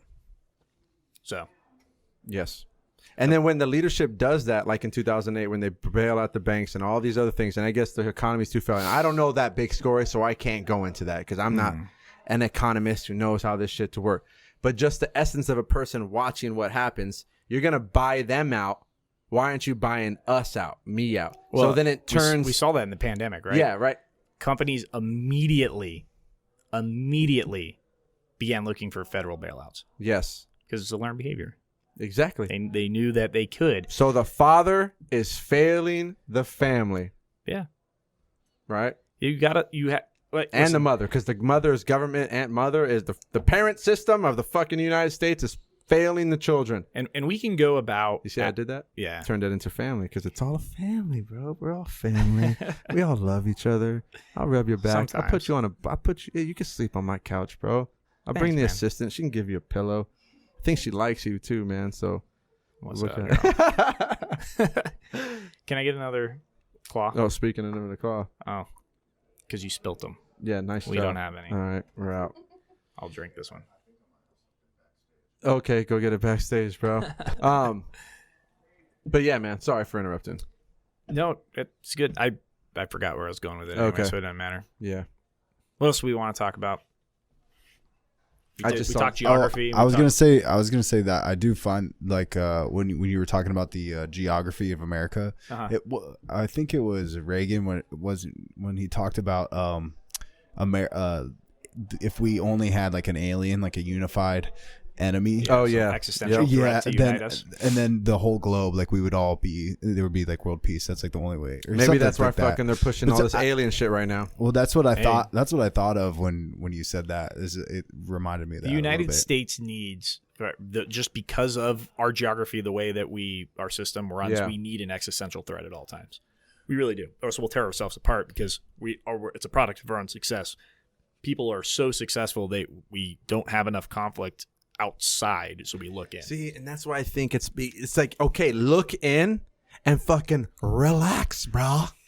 Like, you can look in and come to terms, but that's my intent. That's why I take it all back to the individual, bro, because the collective is a reflection of the individual.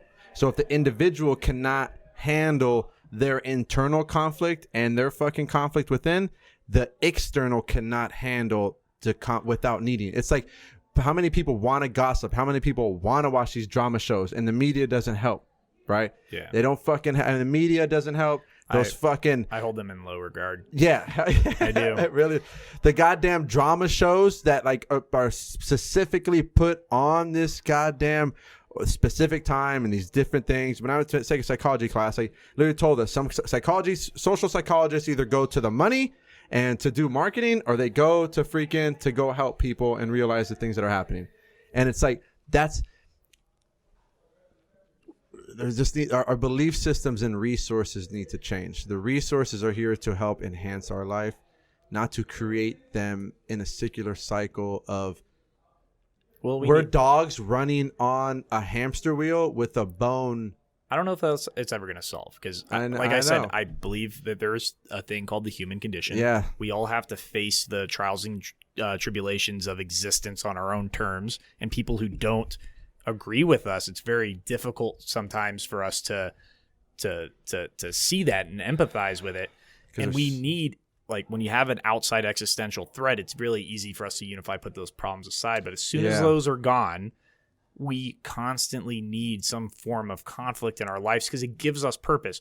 Human beings that's when you need to go listen to David Goggins. Go fucking run. Go do something. some push-ups. Go. Sure. It's hard to paint. Have you started painting? I suck at it, but you can create. That's what I'm saying. Like you can create. There's healthy your outlets own of things conflicts. to challenge. Yeah. And I agree. And Yeah.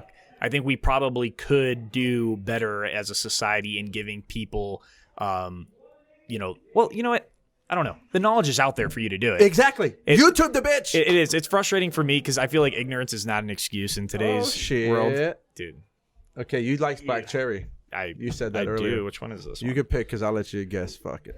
Yeah, I'll go with black Whatever. cherry. Do whatever you want, Thanks, bro. man. You know me so well. I know. Yeah, I found those backstage. Damn. The crowd's out here. They're watching us. What up, crowd? How you Thanks, doing? Brad.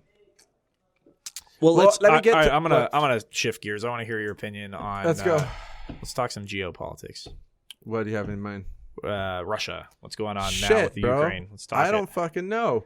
But that is you know what's crazy is that military mobilization cannot not get recorded. Oh yeah, there's no secrets anymore. There's no secrets. We see your trains of tanks rolling around, bro. Mm-hmm. Like the huge mobilizations, divisions, bro. And if you what's the size of a division, bro? Just to give thousands, no, like hundreds, 20,000 or 20,000, not hundreds. 20,000. Yeah, I was about to say double. I don't know what the Russia's, Russians but at least is. that's what typically it is, and they're moving around Ukraine. Yeah, and it's everywhere. As soon as they you just have a bunch of footage of tanks on the railhead. Railheads are railroads where they put the heavy equipment on. Yeah. So So here's I something guess I that don't I've know. learned. What's up? Okay, so I didn't know this, but it's very rare to have southern flowing rivers in Russia. Most flow north, and north obviously is It's because they're higher. They have the mountain range, huh? I suppose. I probably, That's just from my thought. I could probably look into it, but so they don't have a lot of warm water ports. So a lot of the ports, if you want to project global or even regional power, you need that open all year round, right? Another geographic because it's open. Doesn't that advantage connects of the to United the States. main ocean, isn't it? Yeah. So, but if everything opens up to the Arctic Ocean, it's frozen for 6 months out of the year, right? Just the slot experiment. That's 6 months out of the year where you can't do maintenance, refuel. You're basically not able to protect and project power through economic trading lanes. Global economic Not even projection. I guess not even thinking war. They want to dominate the world. Literally, just for Russia to sustain itself. Yeah. Needs that a port. So they have some, right? In the Black Sea that moves out into the Mediterranean. And back when they were the Soviets, well, we can get into that either, but they have one down there, right? And so when you look at the conflicts that Russia has been in the since 2008 when they invaded Georgia, it's all these old Soviet bloc countries that were talking about possibly joining NATO, and they all have access and ports to the Black Sea, the one region in Russia, or one of the major regions in Russia where you have warm water ports where they can project power into the Mediterranean, right? So look at Donbass in Ukraine, Crimea, Georgia. Those are all conflicts. They're right there on the sea. And then you look at Syria. Why is Russia involved in Syria? Well, Syria rents. Russia has a naval port in the Mediterranean, and I think it's Tertet. You might have to look that one There's up. crazy. The names right there are crazy. Right. So, but they have a port there, and it's really the only counterbalance to the Seventh Fleet, I believe, is the naval fleet. That's the U.S. fleet that's in the Mediterranean. So they have an interest. They've been there since the 1970s to protect the Syrian dictatorship because they have the ability to have a port there in the Mediterranean Sea that they don't have naturally. It's interesting. Got you. Yeah. And they also don't have the mountain range. You remember us? We have the mountain range. So they're just plains, really, right? Yeah. The gap. So what they do is they have a bunch of satellite states that. So if there were a war to break out with Europe, the war is happening in Poland and Ukraine and Romania and not happening in Russia. So that's kind of how that's their strategy, I believe. You think? Yeah. This gives them a buffer space. What are your projections? I feel like it's going to happen. I don't know. I'm not sure. I think it's also interesting how this starts to become thing when Trump gets out of office. Yeah, I mean, you would, and then that's obnoxious to me because I made I don't know if you saw that troll post. Yeah. Like they had that whole partisan thing about Trump being a compromised Russian agent for the Federation of Russia. But But like, it's just interesting how it all starts popping up now, and it's a thing that I don't know. Maybe it's been there too. It just hasn't caught my attention. yeah, I mean, I don't know, man. There's Ukraine's a lot of been weird happening shit. under Trump. That this movement of division, and they pulled back the personnel. They still have all the military equipment. It's now pre-posed position along the Ukrainian border. Mm-hmm. So I think maybe he was testing NATO to see our resolve.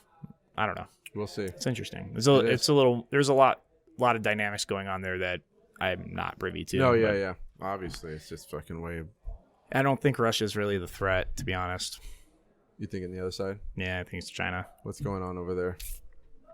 Don't they say a lot of people talk about like it's no longer the same type of warfare. It's almost like an economic warfare. Like a lot of Chinese people are buying a lot of property in New York, and like they're kind of taking over that way. It's like, what happens if they own more than half of New York? So there's there's a really good book called Unrestricted Warfare, and it was written We dropped so many books in this podcast. You're welcome. Yeah, and if you're interested in the Chinese military strategy, I would recommend it. It's 2 colonels. It was written in the People's Liberation Army, which is the armed wing of the Communist Party in China. Mm-hmm. And it's like a white paper about where China needs to go in order to combat the United States. Right? Oh, okay. And they sat there and talked about the United States being sucked into Islamic jihadist insurgency prior to us being sucked into Islam. No way. In 99, I think is when the book was published. It was probably written like 97, 98. Yeah. They're talking about Osama bin Laden because he was still a player in that time, but they're like, they will probably be sucked into a conflict where they can't win because our weaponry is so driven towards conventional warfare, and we're fighting we're fighting the Persian Gulf War. Yeah. That we're going to be there for 20 years. And here we are 20 years later in Afghanistan. Damn it. Yeah. And it's crazy that I went to that They talk about bro. economic warfare. And we're still there. Why what is war, right? I don't know. It's me projecting my will upon you for you to do as I want you to do. Yes. And if I don't have to risk shooting bullets at you, if I don't have to risk life and the cost and the economic suffering of it, what happens if I hack the stock market and crash it? That's it. What if I pirate all your intellectual property and bring it over to China and mass produce it cheaper and undercut you, which is happening, right? So they are fighting it. We're at war currently, but we're at what we define as Americans traditionally as a battlefield. We would say, oh, no, we're not at war with China. We are at war with China within the Chinese mindset of how they fight war. 100%. We're at war in the cyberspace. We're at war economically. It is aggressive behavior. They are aggressively stealing information from us and our universities and our businesses. They are trying to defeat us without shooting any bullets at us. Yeah. So they're a threat. I hate to say it. I don't know what. Say. I think it's inevitable. I think conflict's inevitable. I don't know how long, but I think eventually it's. I don't know another. China just doesn't seem. They're not. Don't they say they're like they are insurging themselves into us? Like it's going to be so twisted that we have no choice. Yeah, but to do it, it's like I don't know. It's like complicated. Did you get that secret briefing about China? We can say you can't talk about some of it, but did you get it or no? So he just spills the beans. No. So this isn't new. Like the United States knows this is happening. Oh, well, I know certain things, but we know it's happening. Our intelligence community knows this is actually happening. That we have most espionage cases in the United States right now comes from China. Yeah, they recognize it, right? The United States military recognizes it's very open. It's China's. I hate to say this like this, but they're very ethnocentric. China believes they are the center of the universe in like a cultural sense. Like the Chinese people, the ethnicity of mainland China deserves to project this power, much like manifest destiny almost of the United States when we're projecting west. And so they are projecting towards us, towards the United States. I don't know. I don't see how this doesn't end in some form of conflict. If it maybe not in the conflict like World War III, like everybody likes it. thinks it is. I have a good book for that too, by the way. If you ever want to read it, it's called Ghost Fleet. It's about how if the United States and China ever went to war in World War III. It's really good. Ghost Fleet. I got to write that down. Yeah, it's really good. I'll text you. Text me. But I don't think it necessarily would be like that. But conflict and having an adversary in them is inevitable. We're just so different culturally. We are both going for the same aims that there's no way that we don't butt heads. Yeah. And I think it might be good for the United States to have that balance, that adversarial balance like they had in the Cold War, to unite the people, give it that existential threat. Might be healthy for us. I don't know. Possibly. What is that? It's like, I mean, just think about after 9/11. Yeah, I mean, I was very young when that happened, but it was like the country was so unified. I remember I was talking to my friend about it, and it was like every car had a flag sticking out of it, you know? Bro, you know, it's like, it reminds me always Red Dawn. Like, no foreign country is ever going to step foot on this bitch without everybody fighting. But they do it sneaky ways. They do it. Like they do it that, but they'll never economic. do it like if China lands on here, bro. Like, I just feel like. Well, what's good about China is that they project to you what they're gonna do. A lot of people just don't take them seriously. But and a Chinese, I'll tell you, they do. They like, bro, everything that they've done. The One Belt One Road initiative was spoken about for a decade before it was initiated. Yeah, their whole military strategy was talked about. How many billions of people do they have over there? I don't. 2? No, I don't think it's quite at 2. At least 1.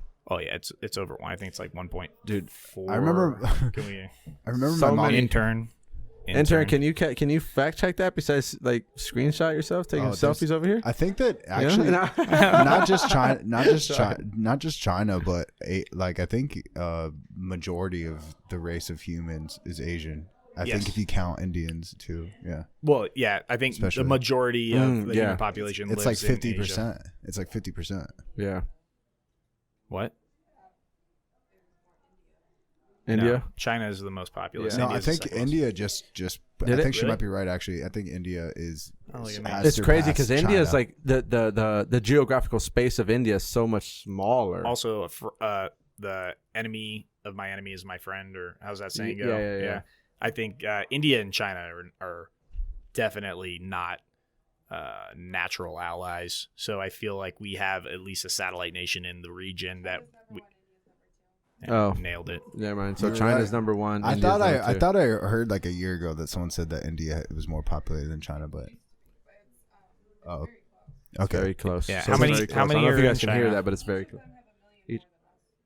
A million? What? They Each have of us more have than a that. million more than us. it's like million per one, probably. Okay, let me Read it. Read it. And China's almost 1.4 and India's 1.33 and billion with a B, not and we're at million. 300 something, 350 million. Yeah, we're much less populated. So I took a very brief amount of college experience, but when I did Mike in college, small, what a small like guy. a semester. Smart guy. But when I took this world politics class, it was really interesting to me because they were talking about like global superpowers, and how just throughout history, usually like the global superpower only lasts about 200 years. And so it just is always changing. Like sometimes when I hear all this stuff about China, it does seem like it's inevitable, and it's like they're just going to become the next global superpower over us. Like, what do you think about that? It's a good question. Yeah, I don't know. I think economics so geography and economics drives, success as a nation state. China has the economic part, or they're working on it. Geographically, I'm a little ignorant to it. I just know that the United States is extremely blessed in its geography. Mm-hmm. I'd have to do a little bit more research to speak to the advantages of Chinese geography. So, but I would say that if I had to boil down like some conditions that need to be met, or some variables that are heavily weighted towards the success of global dominance, I would say that it's your economy, your economic power projection, and your geography, your ability to protect yourself and project that power. Russia's always had the geography issue. right? I don't know about China. That's a good question, and it probably deserves a little bit more research on my end before I can give an answer to it. Nice. I think that too. Sometimes I'm just not sure. My thing, I guess, I mean, I'm biased American and shit, but we. Isn't it funny that we're like you say that we're American, but then when we talk to each other, we're like, I'm like, oh, I'm Irish. Like, you know, I'll be like, oh, I'm French. It goes back to that. But it's not, but it really, I mean, we truly are American. Yeah, but that's what I think. You're not culturally at least French for me, at all, right? at least for me, it's culturally American. Like, I know I'm a first American born. Like, my mom was born in Costa Rica. So it's just like, I know where I'm from. You know, I'm from here, but when I go home, it's very Costa Rican when I'm with my family and the things that we do. I'm sure when you go to Costa Rica, they're like, oh, you're the American. American as fuck. Like, I know I'm American like, as if fuck. I go to like, you know, like I'm French Canadian, which obviously at some point was French. You know, and Italian mostly, but like Canadian. If I go to Italy, then I try and be like, oh hey, what's up? My Italian brothers are gonna be like, who the fuck? Like, who's this dude right now? You know, and it kind of comes down to that, like, since we don't have existential threats, it goes we back always to go in towards you. So we always divide ourselves. So it's like siblings fighting, but you know, it's you're a lot of people that say that. I want to just like pinch your cheeks and be like, you're just an American, like I know you want to categorize yourself as some sort of subcategory of that, and that's fine. You can do that. But when you go abroad, you're American. It's always like that. Yeah, so. even if you are like Asian looking, you go to Asia, they immediately know that you're American. Yeah. You know we always want to make, it's like so crazy. We want to make arguments of who we are here. I am an Asian. I am an American. I'm a Mexican. I'm like, bro, yeah, but we're all here. The fact that the fact that you have to say that proves that you're an American. Fact. You know what I'm saying? Like, we are a mixing pot, but that's why I feel like that's why I like it so cool, because, you know, other cultures they do things very similar all the time. I guess once again, I just like doing different shit, different facets of me, but as American, we do different shit. We can go eat Mexican food, we can go off these different foods, and I'm not saying different countries don't have that, but to the magnitude that we have it, no one else. Yeah, I think our culture is ever shifting. It shifts a lot more than other places because we aren't, you know, what do they call it, homogenic, when your ethnicities are almost all the predominantly same. one ethnic background. We have such a mix and a variety that what constitutes American culture, although there might be some foundational culture things, it's always shifting. There's always ebbs and flows, which causes some of that domestic conflict, right? Yeah. And you know, that's one thing that we can bring up right now. Like, conflict isn't bad. It's not bad, right? Like, sometimes it's a good stress thing. Isn't bad too. That's not all. These things aren't all bad. They're signals, and we can, like, chaos brings able to have, like, we learn things through chaos. Conflicts, if done in the right way, we're actually being more growth, right? Because you get to test ideas, test value systems. Conflict allows you to take something that's theoretical and put it into a practical application against something that is actively working against it, and you can see in those situations where you're strong, where you're weak, where you guys have similarities and differences. It brings a realism to ideas, I think. So I think conflict oftentimes gets a bad rap, but it's knowing how to engage in conflict in a healthy manner that's important, and oftentimes not utilized correctly. Goddamn right. Yeah. All right. Well, thank you for attending my TED Talk. Yeah, man. It's just it's an interesting thing that's going on, because that's why I always bring it back to the self, because if people can know the conflict within inside themselves and deal with the interpersonal conversation, interrelational around them, it's like they can see the conflict happening around them. Conflict is not a bad thing. Chaos leads to a lot of good shit. You know, change is inevitable.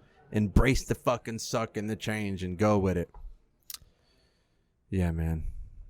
Well, it was good. It is. Yeah, good. we're almost towards 2 hours. I mean, we just fucking keep pushing? No, I mean, I don't know. It's up to you. Oh, is that what's the final time? I don't know. He just said all right and looked at the time. Are you good? So I don't know. You good? I'm good. We could, as long as you guys have something to talk about and you feel like my participation is valuable, then I'm okay. My bad.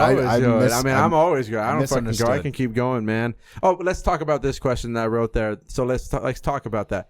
How do you feel individuals can engage in politics and not be trapped in groupthink or crowded mentality? What do you think I mean, I guess we already did talk about. We talked about a lot of shit already. Yeah. Say that question again. How do you think individuals can engage in politics but not get trapped in groupthink or crowded mentality? It's almost like removing your own bias, I guess, or no? Well, not because it's cool. You go with the trend. Yeah. Yeah, right. your family does this. Yeah, like the way you were raised. So that I was raised this way, so that's this. Okay, bitch, but did you question that shit? Yeah, I feel like there has to be. I feel like before you decide to make a hard stance on a policy. So now we're going back to policy, right? I think you need to approach it with a little bit of intellectual humility, which is often lacking, and go into it assume you're I'm gonna wrong. say that in a different way. Yeah, and I'm gonna say majority of the time you're full of shit, just like I'm full of shit. All right, and I gotta prove to myself that I'm not full of shit. Argue your own position. Yeah, there you go. And argue Very nice way to say it. Sincerely, though. Yeah, sincerely. Yeah, don't, like for real. A lot of times when people do that, like, so in school, they'll try to do that. They'll be like, what's your position? And then I want you to take the other position. Yeah. And we'll have two people taking opposite positions that they really hold. And you'll hear them use like the weakest of the arguments. Exactly. Because they don't truly believe it and they want that side to lose. Yeah. Don't do that to yourself. Like you're cheating yourself out of challenging your own assumptions and that growth. It's like working out. If you're just going to the gym, you're just doing light weights and you're not really breaking a sweat. Or why are you there? You're not getting the full benefit out of the activity that you're engaged in. It's going to take the same amount of time, so you might as well embrace the suck, right? And embrace that challenge, the uncomfortability. And, you'll be better for it. Yes. So conflict, you know what I mean? Go through that internal conflict of holding a position you don't believe in and try to defeat yourself, and you'll actually grow your You're either, like we talked about it, you either validate yourself.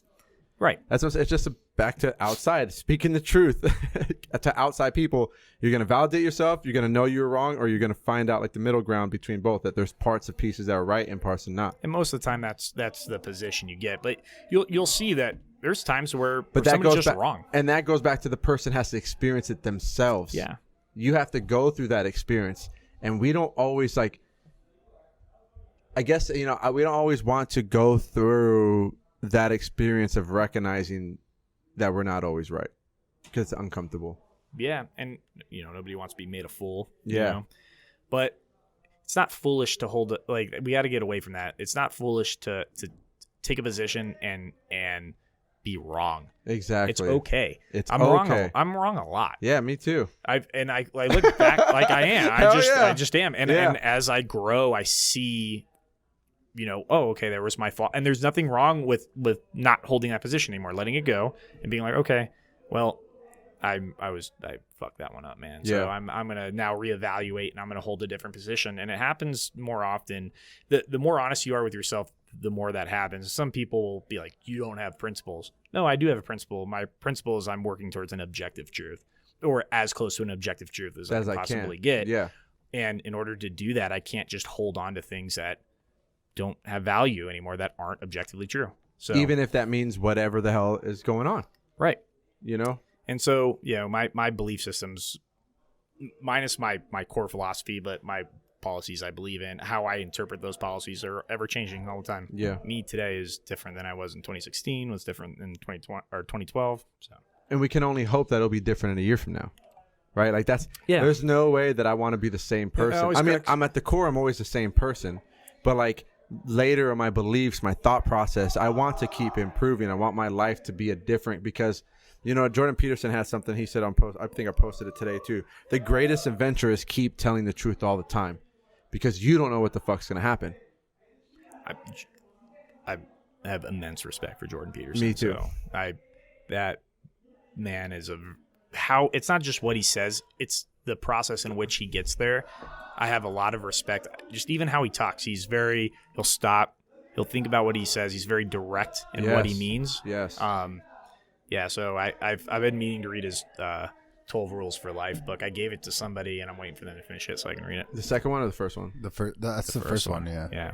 I think the, I got the second one is like 12 more rules for life. Yeah, something like that. Oh, right? now I got 24 rules. Yeah, I got that one. I still haven't read it yet, but that's on the book. Yeah, that guy, the way he's able, I mean, you could just tell he's done the He gets work a lot of flack questioning. too, which is baffling to me. I have no idea why, dude. I By the literally. way, Go ahead. What's up? I was gonna say, by the way, because I have the book too, and after I read it, I wanted to give it to somebody, and I was trying to explain to them who Jordan Peterson was, and they just did like some light searching on who Jordan Peterson was, and then saw all this shit, like accusing him of being a Nazi and all this stuff, and then they were like, "What the fuck?" And then I was like, no. And then I showed them like lectures. You know, he has like lectures online. I showed them all the lectures. And Years of lectures. Yeah. And then once they were like hearing that, they were like, oh, this person's not that at all. And then I gave them the book, and now this person's like actually checking it out and is interested in it. It's patently absurd, some of the criticisms I hear of him. I have no idea how you come to the same conclusions. It's idiotic and it's juvenile. Like, you know what it is because he's challenged the groupthink that we were talking about, and he refuses to bend, to be shamed into a position that he doesn't hold objectively true, and he's willing to argue with you in it. And the problem is that he's right a lot of times because he's done the work to think about it.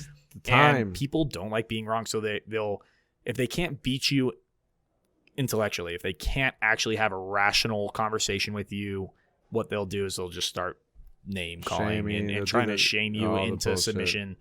And it's a shame. He went through a huge personal health thing this last year. Yeah. I can't really speak to it because I don't know too much. I just know that he was having a lot of stress due to probably the stress of being called the damn Nazi constantly. It's just all the time. Bro. That's the thing. It's just like, and you know, people don't want. That's where back to like, I don't know, the do people really want to hear the truth? Have you read the Allegory of the Cave? Yeah, yes. From Plato. Yeah. I haven't read the whole thing, Victoria Guther's book, from her professor, but I understand the concept. Yeah, people. A lot of times, people don't want to know the truth. They don't really want to know the truth. They want to live in the facade because it's comfortable. Yeah, and that means you turn on your TV. Your life's the same every time. You have the same friends, but there's no fucking fire in your life. You're talking like I'm talking all the time. Well, when the shadows on the cave wall is your existence, yeah, and that is what you've developed. Say it again so people can look into that. What's it called? The Allegory of the Cave. So yeah, what it is there's these people. They're chained in a cave. Right? And I might be butchering this because it's been a lot of years, but they look onto the cave wall, and the light from the outside of the cave, all they can see are the shadows of the things passing along the cave walls. Yes, birds, trees. Now, they don't really know what they are, so they have this projected reality of what is beyond the cave. Somebody escapes, walks out, sees the world for what it really is, goes back into the cave to explain to them that everything that they know is wrong, that this is the objective truth. They kill him, right? Or I believe they kill him. I could be wrong. But there's some turn of that. Yeah, I know they killed Socrates. I'm not sure if at least. Yeah, they confront the truth and they reject it. For some reason, I don't. So I know Socrates was killed, so I want to say that that's like a metaphor for Socrates. Well, but I could be wrong on that. Okay. I could be mixing stories up. Yeah. But yes, and whatever it was, they didn't want to accept what the objective truth was, and they were willing to kill the messenger, basically, so that they don't have to hear it. And that happens a lot. And it's kind of what they talk about in The Matrix. So a more reliable movie. It's a really good movie, actually, when you get down to the philosophies of it. Yeah, because what Morpheus says to Neo is that not everyone's ready to be unplugged. Yeah. Right? They're not all ready because then they're going to fight what's being unplugged. And that's kind of the same thing. Mm-hmm. Not everyone's ready to get out of the Matrix or the cave of realizing that, hey, the world is actually way different if you actually do the work out here and understand, or you go see and explore. Right. You know? Yeah. It's a good one. We really have plugged quite a lot of works. Yes, we have. Yeah, we've done a lot. It's like this is like the book club podcast.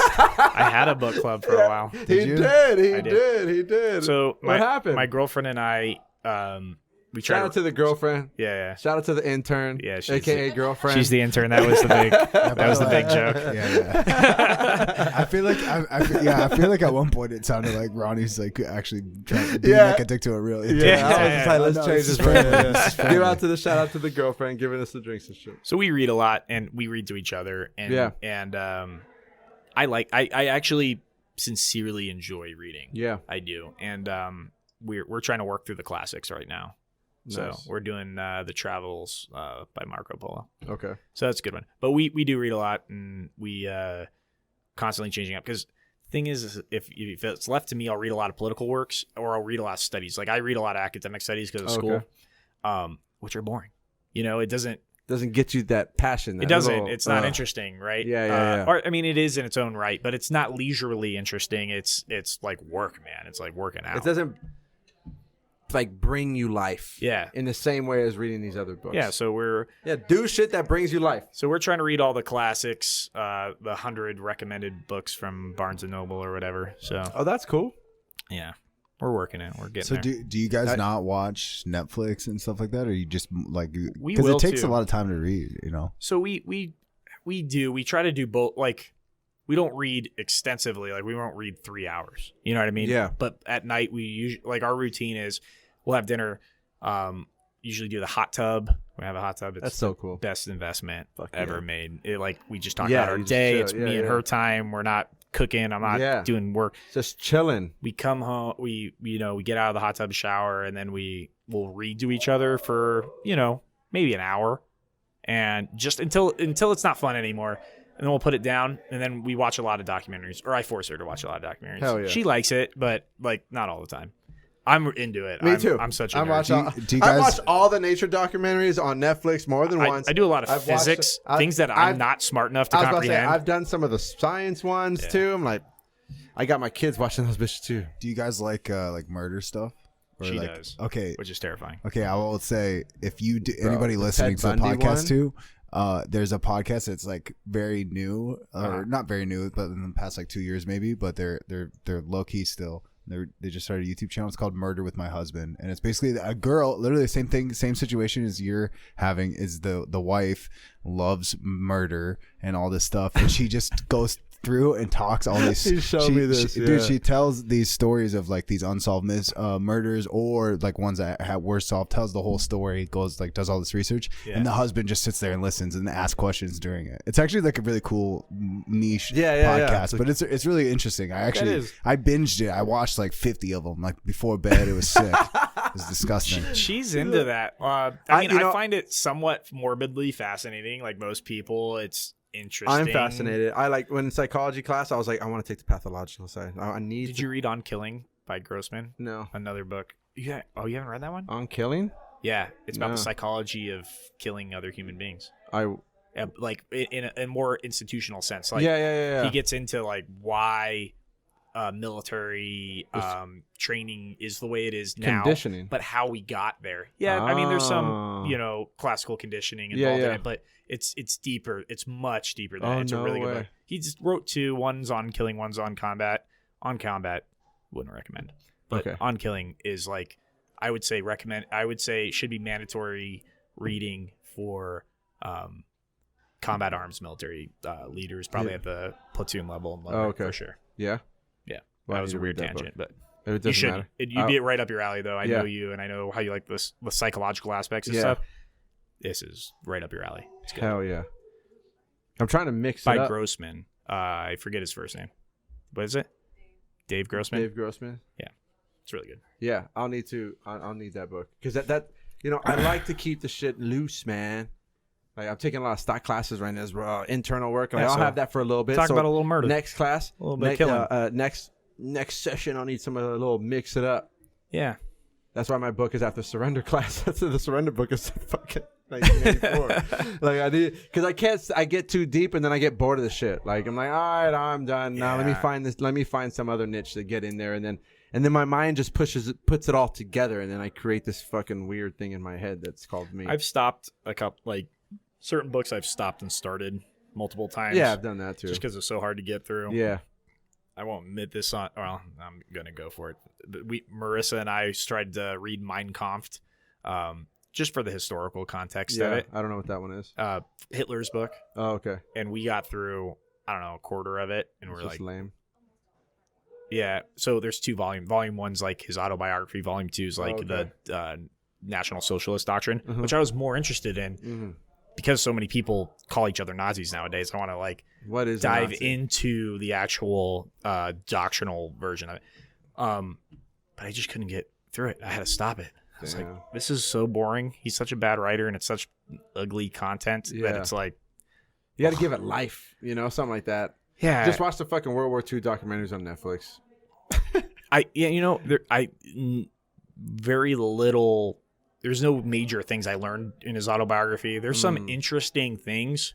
Like, he's not a stupid person. You know, people always say that. Hell no. But he's not. And someone who gets into power like that is not stupid, even if you disagree with everything he fucking did. And you know, some of the issues, the social issues, his causation, what he believes the causes of these issues are, grotesque, right? Yeah. But some of the social issues were valid issues. He just was ignorant to why these things were happening, right?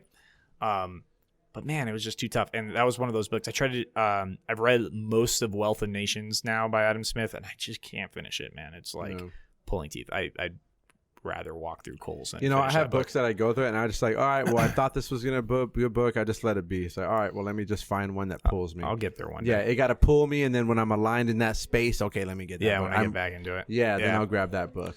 So I'm hoping. They say Marco Polo is a little bit boring at times, but I think so far we've read it, we've enjoyed it, so I think we're gonna power through that going. one. Yeah, hell yeah, dude. I like your guys's like schedule. You know, you get the hot. Yeah, that's like, dope. I like it, like your little routine. Yeah, I mean, I'm a person who needs routine. I need structure. I am too. And I need some. I like spontaneity on certain aspects of my life. Like we'll schedule leisure time to do something, and we won't plan out the day. We'll just kind of have a fun day and see how it goes.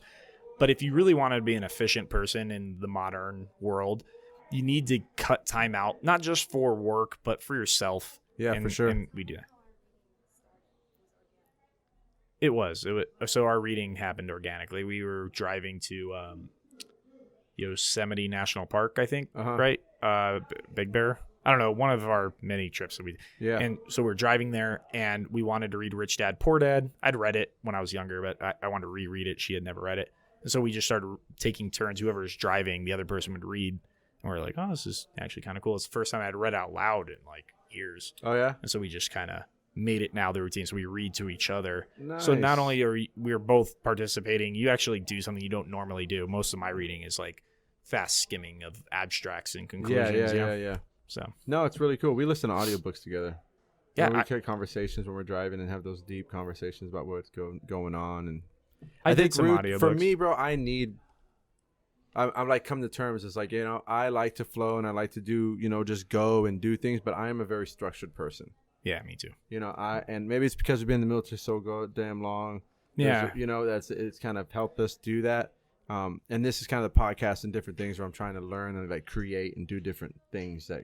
I feel that structure is a good thing for people. Structure. Though. You need structure for the river to flow. Right. I was gonna say every time when I talk to Ronnie, it's just like we live so very different. You know what I mean? So I do get like a little bit envious of like the amount of structure, and I'm trying to put that in my own life.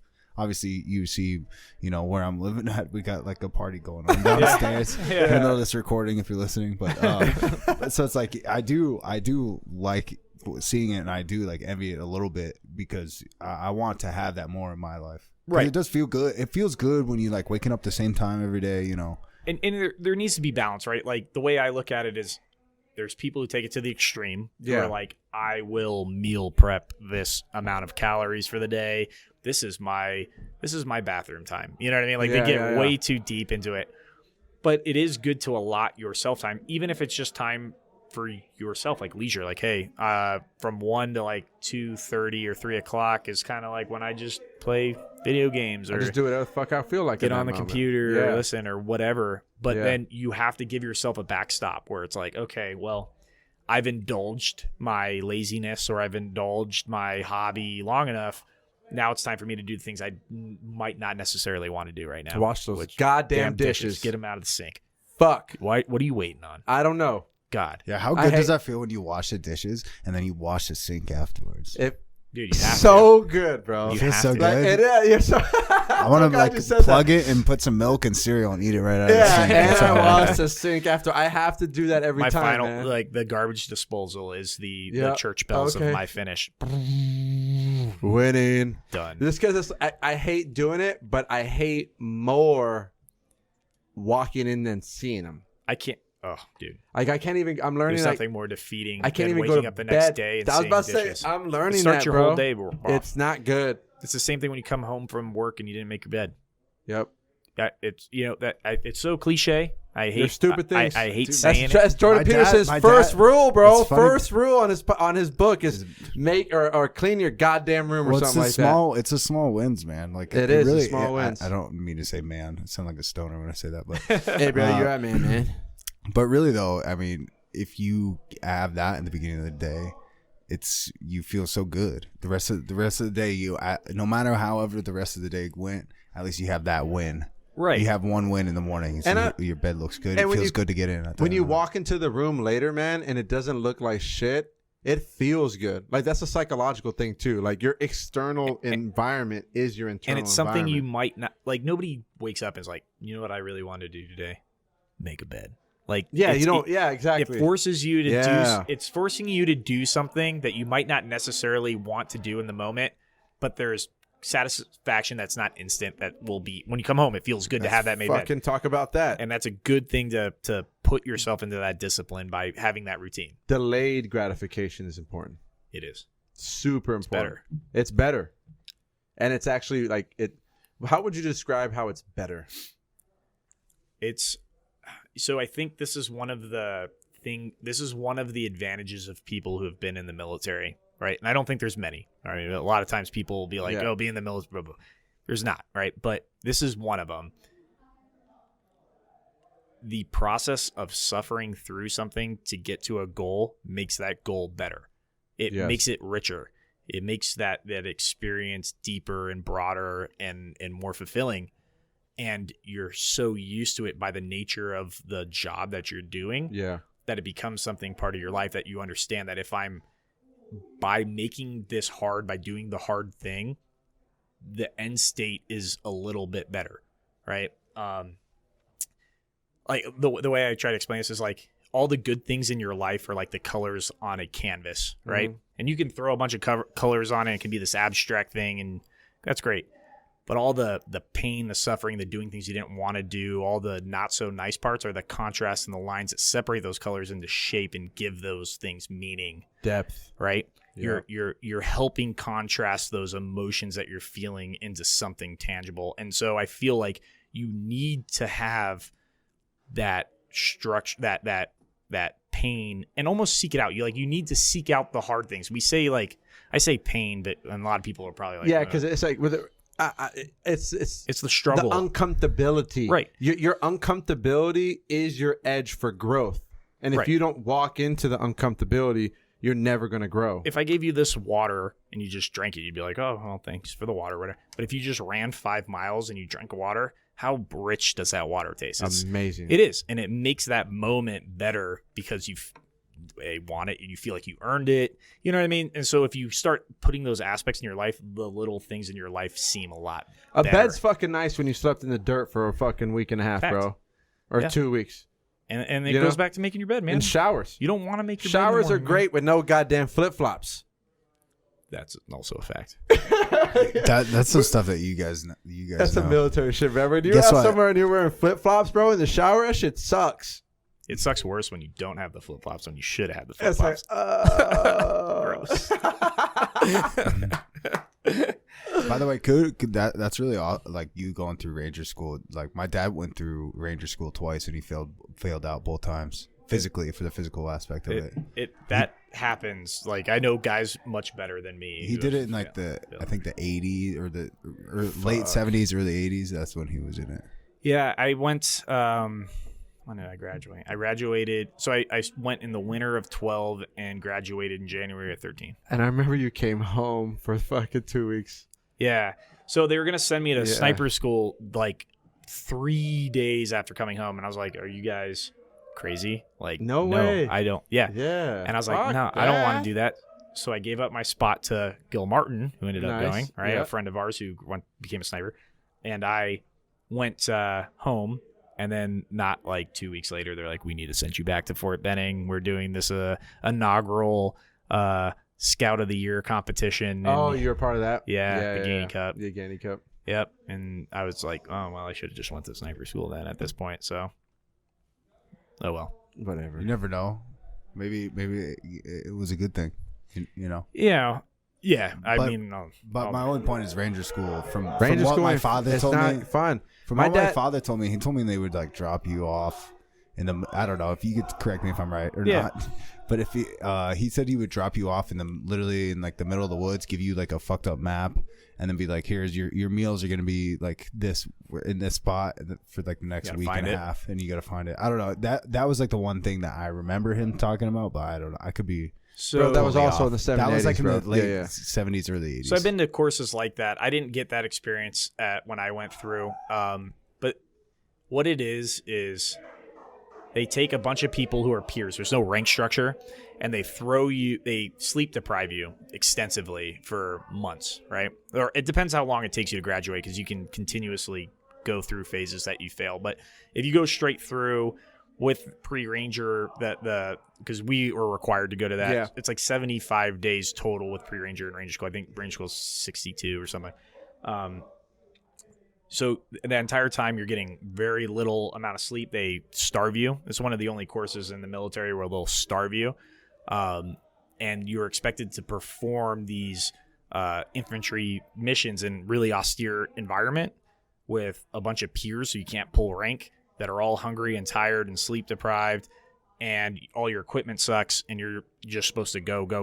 So what really the point of the school is to teach you leadership. Yep. That's really it is what it is. A lot of people think like, oh, I'm going to know all these skills of this and that. Well, yeah, he said that they would switch like leaders. So it's like, you know, this time you would be the leader, and then the next time the other person would be the leader, so, like you said. So generally you'd have 2 a day. One leadership group will plan the mission, start the execution period. You'll get into contact with the enemy, and then post contact they stop that person, and then the next person picks up, and they have to go with the plan that they weren't part of. So now you just have to inherit somebody's plan and make it happen, and then you execute the actions on the objective, get graded, and you're constantly being graded. Every moment you're awake, you're being graded, and everybody has a different portion of that school that's hard. For me, it was that, because you can never take like time off. You know what I mean? Like you have those parts of you where I'm like, okay, it's my turn to be in charge, so I'm really gonna give it my all, and then I'm off, so now I'm gonna chill. There's none of that, man. You got to be constantly on your game for the entire time, and it sucks. It's, you know, I call it like what I say it was. It's like summer camp with alcoholic camp counselors that starve you. Yeah. Bro, so my dad did like the SF training, the scuba school. He did all your the dad's school. Badass, man. Yeah, bro. But he told me, he's like, that's the school. I was like, fuck no. Why would I go into a school and come out shittier than I was in before? And I was like, all right, man. Really? Yeah. It's so funny how, man, like there was always an impulse for me to do that shit. But because that motherfucker wasn't there, like growing up with me and shit, I was like, nah. You know, like I'm not going down that same path. I'll use this. I went through Ranger School, and I never felt like I had learned. There's some things you learn about yourself. Yeah, I'm sure. Oh, I'm sure. Right? Yeah, I know. Sure. I know where my limit is. Yeah, for sure. Physically, if anything, mentally. that's what you learn for sure. Yeah, and there's some self discovery, but I didn't come out of it like this wise person. I would think to myself like, you know, throughout life, I probably could have learned a lot of those things that I learned there. Yeah. And it's funny what we'll do for a piece of Velcro or like a medal. A prestige. Right. I think it was Napoleon that was like saying that like men will conquer nations if you give them a piece of metal and some ribbon, put it on their chest. Like they'll fight. They'll take that hill for you. That's pretty nuts. Yeah. We want the accolades. We want the acknowledgement that we went through it. And that's honestly really what it was. It was a lot of pride in doing something that was hard. You were in it, bro. During that time, I remember, and I'll never forget when we were in Georgia and we were running, and you were going, dog. Dude, I was in way better shape than I am now. That's for sure. He was, he was in it, dude. Like in the mindset, ready to go. It was. I loved it though, bro, and I was glad I was part of it, being there with you. You know, what makes me feel better is sending I call them my kids, but soldiers to they're children. That's what they are. And I send them off to Ranger School. I've had a couple pass now. No I just way. sent one today. Nice. Tanoco. Today? Mm-hmm. Tanoco way? He's gone today. Damn. Yeah. Oh, that's why he shaved his head. I saw it on Instagram. That's why he shaved his head. Oh, damn! I hope he gets it. He's in the right place. You think so? I can almost tell instantly before you go if you're going to pass or not, just by your mindset. He's barring a physical medical injury. Yeah.